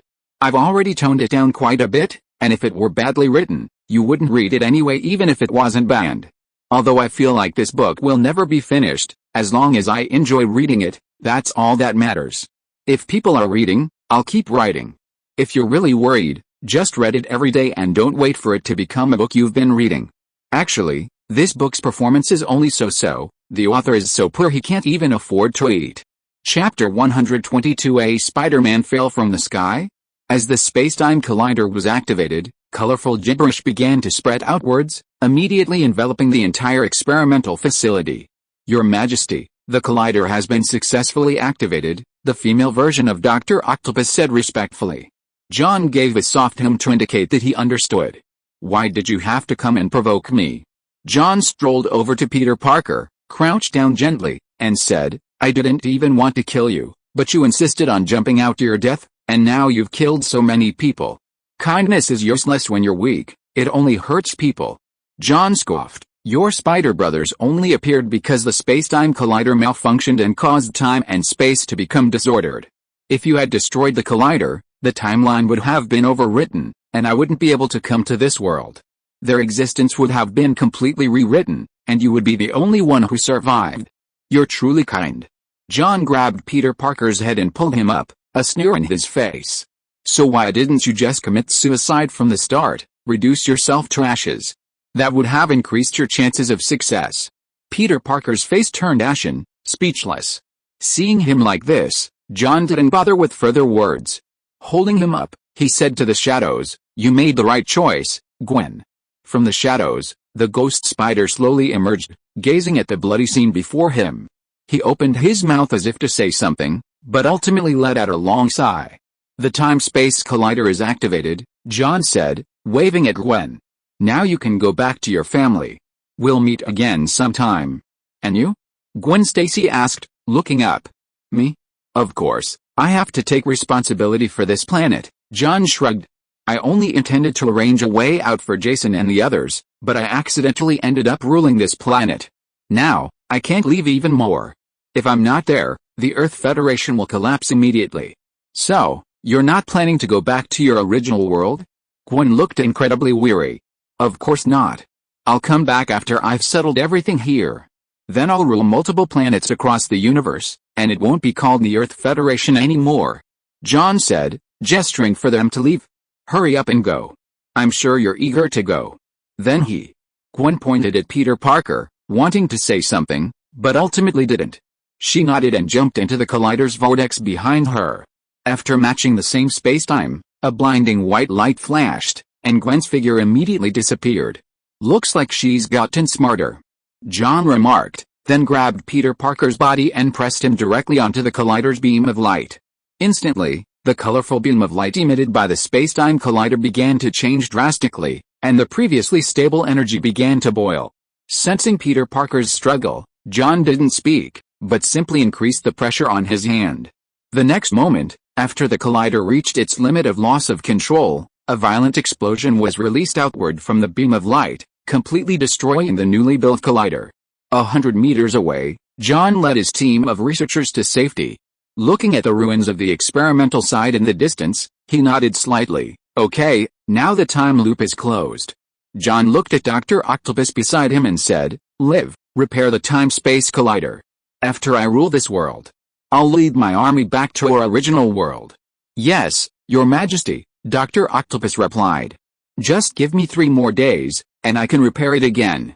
"No need to rush," John chuckled. "Those civilians have 8-hour workdays, you Corps members can't possibly work overtime. Go back and take a week of paid leave first, then we'll talk about work." John then disappeared. After John left, a researcher pointed to the unconscious Peter Parker on the ground and asked, "Dr. Olivia, what should we do with that Spider-Man?" "Of course, send him to the biological research lab along with the other dead Spider-Men from the universe.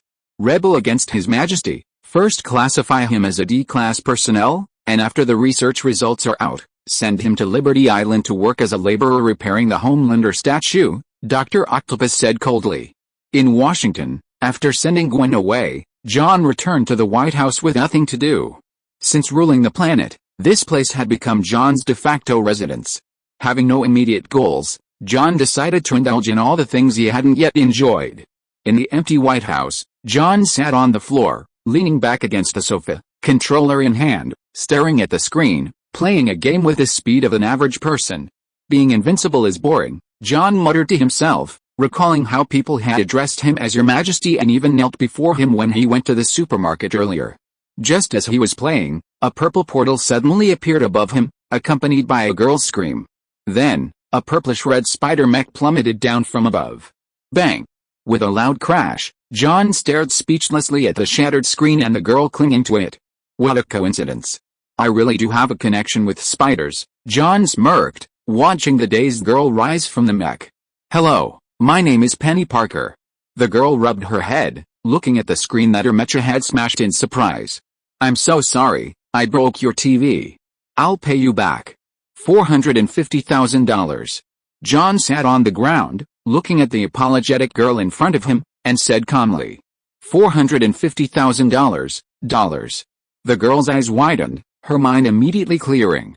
"Really? Of course. Have you thought about how you're going to pay me back?" John sat on the ground, looking up at the girl in front of him. "I'll scrape together the money to pay you back." Penny Parker stammered, then realized what she meant and asked, Can I ask where this is? And who are you? This is a parallel universe. I'm the emperor of this planet. John explained. A parallel universe? Then how do I get back? Penny Parker hurriedly stepped forward and asked, you said you're the emperor. Do you know how I'm going to get back? My original world needs me. But you haven't paid me back from my screen. John pointed to the screen that had been crushed by the spider mecha. I can fix it for you. Penny Parker was almost in tears. If you are listening to this novel on a channel other than Fanfic World, it means it was downloaded and re-uploaded without effort. We warmly invite you to visit our channel, Fanfic World. There you will find the original version of this story and many other novels of various genres. We look forward to seeing you dive into a world of incredible novels. Chapter 123 Penny Parker. Fix it? John pointed to the shattered television. Are you sure you can fix it? Yes. Penny Parker nodded repeatedly. I just need you to provide some materials, and it can be fixed in an hour. So I have to pay for the materials? John propped his head up with his hand, smiling as he looked up at Penny. Her face instantly turned red, and she stammered, I can work to pay off the debt. Penny Parker proved, actually, I'm very capable. If there are bad guys you need me to deal with, I can take care of them for you. But before she could finish speaking, John casually pulled out his phone from the side and dialed a number. The screen in the room is broken. Bring me another one now, and a controller too. After saying that, John hung up the phone and looked at the girl. Penny Parker, right? You broke such a precious screen of mine. This is a bit difficult. Just call me Penny. Facing her creditor, Penny couldn't be arrogant at all. She even felt uncomfortable standing up, her hands twisted together behind her back in a tangled mess. Alright, Penny, play a game with me. If you win, the debt is wiped clean, John offered. A game? Sure, I'm a gaming expert. Seeing that this was the only offer, Penny felt confident and nodded repeatedly. As they spoke, 2D-level personnel frantically carried in a screen. After replacing the computer screen and cleaning up the debris, they prostrated themselves, saying, Your Majesty, is there anything else you need? He really is the emperor. Looking at the modern attire and feudal etiquette before her, Penny was surprised. She had initially thought this person was just a rich man experiencing a fit of adolescent delusions. That's all for you, get lost, John said, then looked at Penny. Let's duel. If you win, you won't have to pay. No problem, but I don't know your name yet, Penny said curiously, then whispered a reminder, actually, you're a bit rude to your men. John Kent, you can just call me Homelander, John said, patting the floor beside him to signal her to come over. As for your rudeness, I'm just responding the way they used to me. What do you mean? Penny obediently sat down next to John and picked up the controller. Because they broke the law, that's why they ended up like this. I can only say they deserve it, John said. Normally, at this hour, most civilians would have already gone home except for certain essential posts. Those remaining in the White House serving him late at night were 90% D-level personnel, and the remaining 10% were rotating workers. Stop talking nonsense, let's start the game, John urged. A few minutes later, he naturally lost the game. I won. With her character's ultimate move, Penny cheered and jumped up, saying, Mr. Homelander, I've won, so can I. You don't need to pay me back, John said casually. Although he hadn't used superhuman reaction speed or computing power, since the other party had beaten him, what was wrong with keeping his word? Penny smiled a little embarrassedly. To win this game, she had secretly used the computing power of the telepathic mech beside her, barely managing to win. The unfair victory made her feel a little ashamed. At this moment, the girl realized, by the way, you said this is a parallel universe, so is there any way for me to go back? Penny looked Homelander up and down. His handsome appearance, calm demeanor, and all-knowing intelligence abilities seemed incredibly mysterious to her. That's simple. You just need to stay here for about 10 days, and then I'll send you back, John said. The space-time collider could have been repaired in 3 days, but he had given the researchers a week's paid leave. Ah, you really have a way. Penny exclaimed in surprise. She had only asked on a whim, but Homelander seemed to be able to do anything, just like Dreamin'. No problem, you just need to stay here for a few days, and I can take you back on my way. John said nonchalantly. Giving her a ride wouldn't be a problem, and as long as she wasn't an enemy, he was actually quite easy to talk to. Penny mentally calculated that in 10 days, monsters shouldn't appear too frequently in her world. The time was within her acceptable range, and the girl breathed a sigh of relief. Then she bowed deeply to the Emperor before her, saying, "That's wonderful, how can I thank you? Just play games with me these next few days. I still have many games I haven't tried yet." John gripped a controller, remembering the other's identity. Penny Parker, a parallel universe counterpart of Spider-Man, lived in a high-tech Earth in 3145, a world similar to Evangelion, where giant monsters occasionally appeared. To combat the monster threat, Osborn and the government of their world established a military project called SPDR, the Spider-Man mech, with Penny Parker as its pilot. The girl herself didn't possess any superpowers, but by piloting the Spider-Man mech through the spider's interconnection, her strength surpassed that of most ordinary Spider-Men. Unfortunately, she was also cursed by Spider-Man's destiny. Her father died when she was 9, and she inherited the Spider-Man mech project. Then, upon returning to her home world, at only 14, she would lose Aunt May because of the Venom mech, a truly explosive experience in the Spider-Man universe. Of course, John didn't care about any of that at the moment. He was just bored, and a cute female Spider-Man had fallen from the sky. He found her somewhat interesting and decided to play with her. Later, if he found her agreeable, he would simply pull her along, just like Peter Parker in his original world. Penny Parker sat obediently beside John, looking at the screen in front of her, about to start the game, when suddenly, intense pain surged through her body, and a purple filter covered her vision. Fortunately, the pain came and went quickly, and she soon returned to normal. Thinking about what had just happened, the girl patted her chest and looked at Homelander with lingering fear, asking, "What just happened?" "Just the world's rejection," John said, standing up. "Wait here for me a moment, I'll go get some spellcasting materials." In an instant, John's figure flickered, and the next second he was carrying a large stack of fresh materials. "Wow!" Penny exclaimed in surprise, not understanding how he had obtained all this stuff. Chapter 124, Using the Motherland as a Bond. After gathering the materials, John, as before, replicated the process and created another large mass of purple liquid. This time, the quantity was dozens of times greater than before, since he would be leading the army of this world back later, so he prepared extra.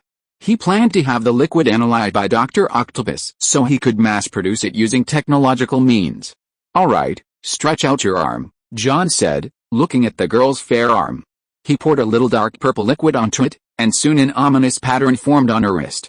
"The world's rejection problem is solved.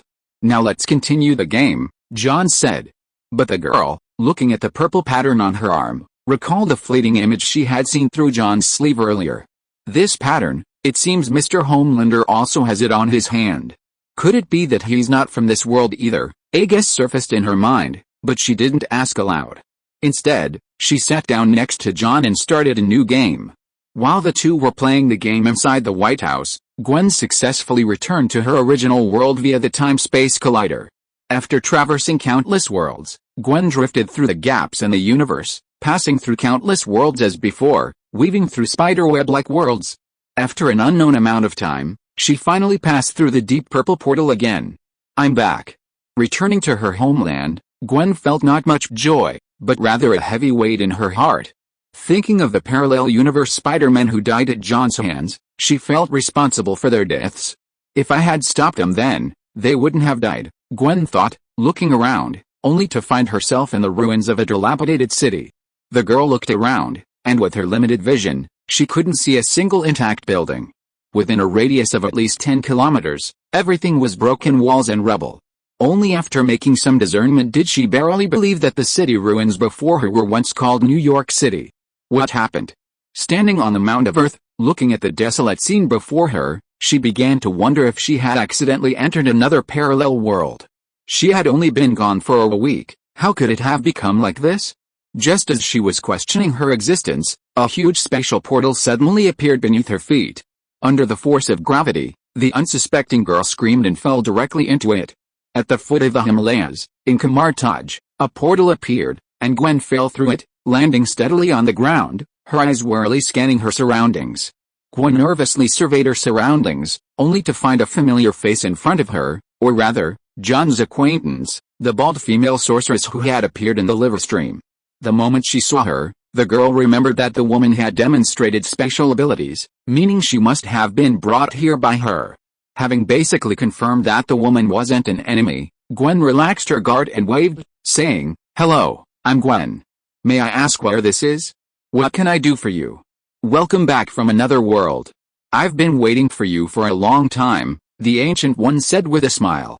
"It's just that the outside world is too dangerous, so I brought you in without your permission." "Waited for me?" Gwen was filled with questions, and at the same time, she felt that the woman before her was indeed mysterious and unpredictable. Because the Ancient One had chatted with John in front of hundreds of millions of viewers during a live stream, there were various speculations about her identity online. Although it was only a few words, they had been repeatedly studied and interpreted by netizens and experts. Based on the Ancient One's words and demonstrated abilities, netizens concluded that she possessed the ability to freely travel through space, bring enemies into the mirror world, and could see the general direction of the future, etc. As for her specific attack methods, no one knew. But regardless of the interpretation, one thing was certain: while the Ancient One was inferior to Homelander in strength, after all, she herself said she couldn't beat him, she was definitely a level 7 expert at least. Therefore, Gwen was puzzled when the Ancient One suddenly said she had been waiting for her for a long time. The specific questions will be answered when you go outside. Of course, they also have countless questions to ask you, and your family is also outside, the Ancient One said softly, dressed in a yellow robe. "My family is outside too?" Gwen was stunned for a moment, then nodded repeatedly, stepping outside to see a large group of familiar faces. Dad, Mom, brother, Iron Man, Tony Stark, Vice President, Level 5 hero, Blizzard. Seeing so many familiar faces as soon as she stepped outside, Gwen's brain went completely blank. "Gwen, are you alright?" Upon seeing Gwen emerge, her mother, Helen, rushed forward anxiously, taking the girl's hands and looking her up and down. "Mom, I'm fine." Seeing her mother's worried expression, Gwen felt a surge of warmth and shook her head. "Ms. Ghost Spider, where's Homelander?" Vice President Rodriguez stepped forward urgently, asking, "Didn't the Ancient One say he left with you? How come you're the only one back?" At this moment, not only Rodriguez, but everyone else's eyes were also fixed on Gwen, though no one spoke. That's right, they all know John. Upon hearing Rodriguez mention Homelander, the girl immediately realized that everyone in front of her was someone John knew. Whether it was Iron Man or her parents, they were all connected through John, and she herself was even a part of it. "John sent me back first. He said he'd come back after he's completely conquered that Earth." Gwen answered obediently to these old acquaintances of John's. "Conquer that Earth? What's the combat strength like there?" Hellfire asked, staring intently at Gwen. There aren't any level 4 or higher people there. The most powerful destructive weapon is the hydrogen bomb." Gwen replied. "Isn't that something that could be resolved in a day or two? Why has it dragged on for a week?" Hellfire frowned. "It's just a hydrogen bomb. To him, it's like throwing it like a marble." He certainly is throwing hydrogen bombs like marbles. Thinking of the 5 major cities destroyed by hydrogen bombs, Gwen said guiltily, "But he wants to establish a complete conquest there, so he might stay a little longer." Complete conquest? Everyone was stunned. Stark said, "Military conquest, isn't that complete?" John doesn't want to repeat what he did here this time. Instead, he wants to establish an empire that dominates the planet. Gwen explained, "Family. Does anyone understand? The chapter Homelander's will has been blocked." Chapter 125 The Ancient One with the Infinity Stones. An empire? That's quite in line with his character. Stark wasn't surprised. So everyone over there has become his slave? No, only those who criticize him online become slaves. Gwen explained, he wants to implement an 8-hour workday there, and provide a minimum standard of living for the poor. Huh? Everyone exchanged glances, surprised. This didn't seem like something John would do. Maybe we haven't really understood him before. Gwen seemed lost in thought, then asked, "You're all gathered here just to ask if John has returned? Otherwise, the outside world is in complete chaos.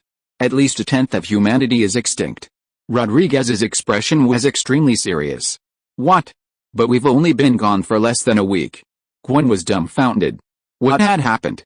Director George told his daughter, simply put, after Homelander left, the extra-dimensional monster that had been suppressed had no match, and the remaining humans were no match for him either.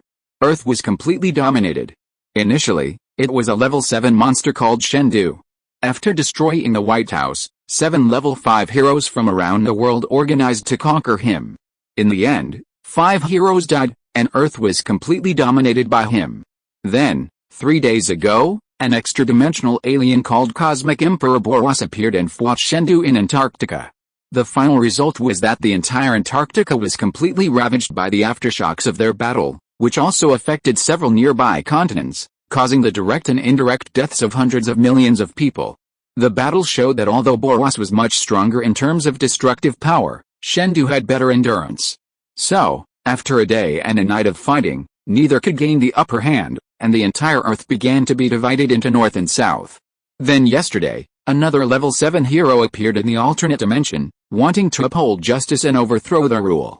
He was completely wiped out in New York by the combined forces of the Holy Lord and Boros, but at the same time, over 95% of New York's residents perished in that battle. Gwen listened blankly to Rodriguez's account, never expecting that in just 7 days, the world had undergone such a drastic change, and even her native New York was gone. Boom. Just as she was questioning her existence, a deafening roar reverberated from an extremely distant location, and just hearing the sound was enough to imagine a cataclysmic scene unfolding there. Boros, are you out of your mind? I've already given you the southern hemisphere, what more do you want? A roar echoed from afar, its sound reverberating for miles, conveying the speaker's fury. This is. Gwen felt her ears ringing, pointing to the continuous explosions outside. It seems that Boros is a martial arts fanatic, so he seeks out Shendu to fight every day. Today's battle is taking place nearby, and at least 1 million people around will die because of it. Rodriguez sighed, so now you know why we want Homelander back. Looking at those present, Gwen worriedly asked, what if John comes back and can beat him? Don't you know his strength? Rodriguez asked curiously, logically speaking, you've been playing with him outside for 7 days, you should have a clear understanding of his strength. The Ancient One herself confirmed that with Homelander's current growth in strength, the future of Earth will be in his hands when he returns. The Ancient One? Is that the one in the room? Gwen asked curiously. Of course, a celestial-level figure, incredibly powerful. We were all brought here for refuge by her, otherwise most of us would have been destroyed along with New York yesterday, Rodriguez remarked. What he didn't understand was which corner of the Marvel universe he was in, and why he seemed so much weaker than the characters in the major events in the comics, almost like a censored version. Even the Ancient One had changed from a male sorcerer to a female sorcerer. Could the Ancient One defeat Shendu and Boros? Gwen inquired. I know what you mean, I don't know either, and unless there's a real crisis of human extinction, the Ancient One won't intervene. Rodriguez explained. Just then, the Ancient One emerged from the room. Everyone around her bowed respectfully, not only because of her immense power but also because of her centuries-long resistance against dimensional invasions. The Ancient One calmly returned their bows, saying, John will be back soon, and then you can leave. Until then, you are free to move about here. After speaking, the Ancient One nodded to everyone and walked out into the courtyard. Outside, a man wearing a slingshot was diligently drawing circles in the air, sparks occasionally flashing before his eyes. How's your study going? The Ancient One approached Stephen Strange, who seemed unfazed by the setback, and asked. A bit challenging, but I should be able to master it within a day, Strange replied, stopping his movements. Keep trying. Looking at her successor, the Ancient One encouraged him, while secretly calculating whether Dr. Strange would be able to graduate before John returned.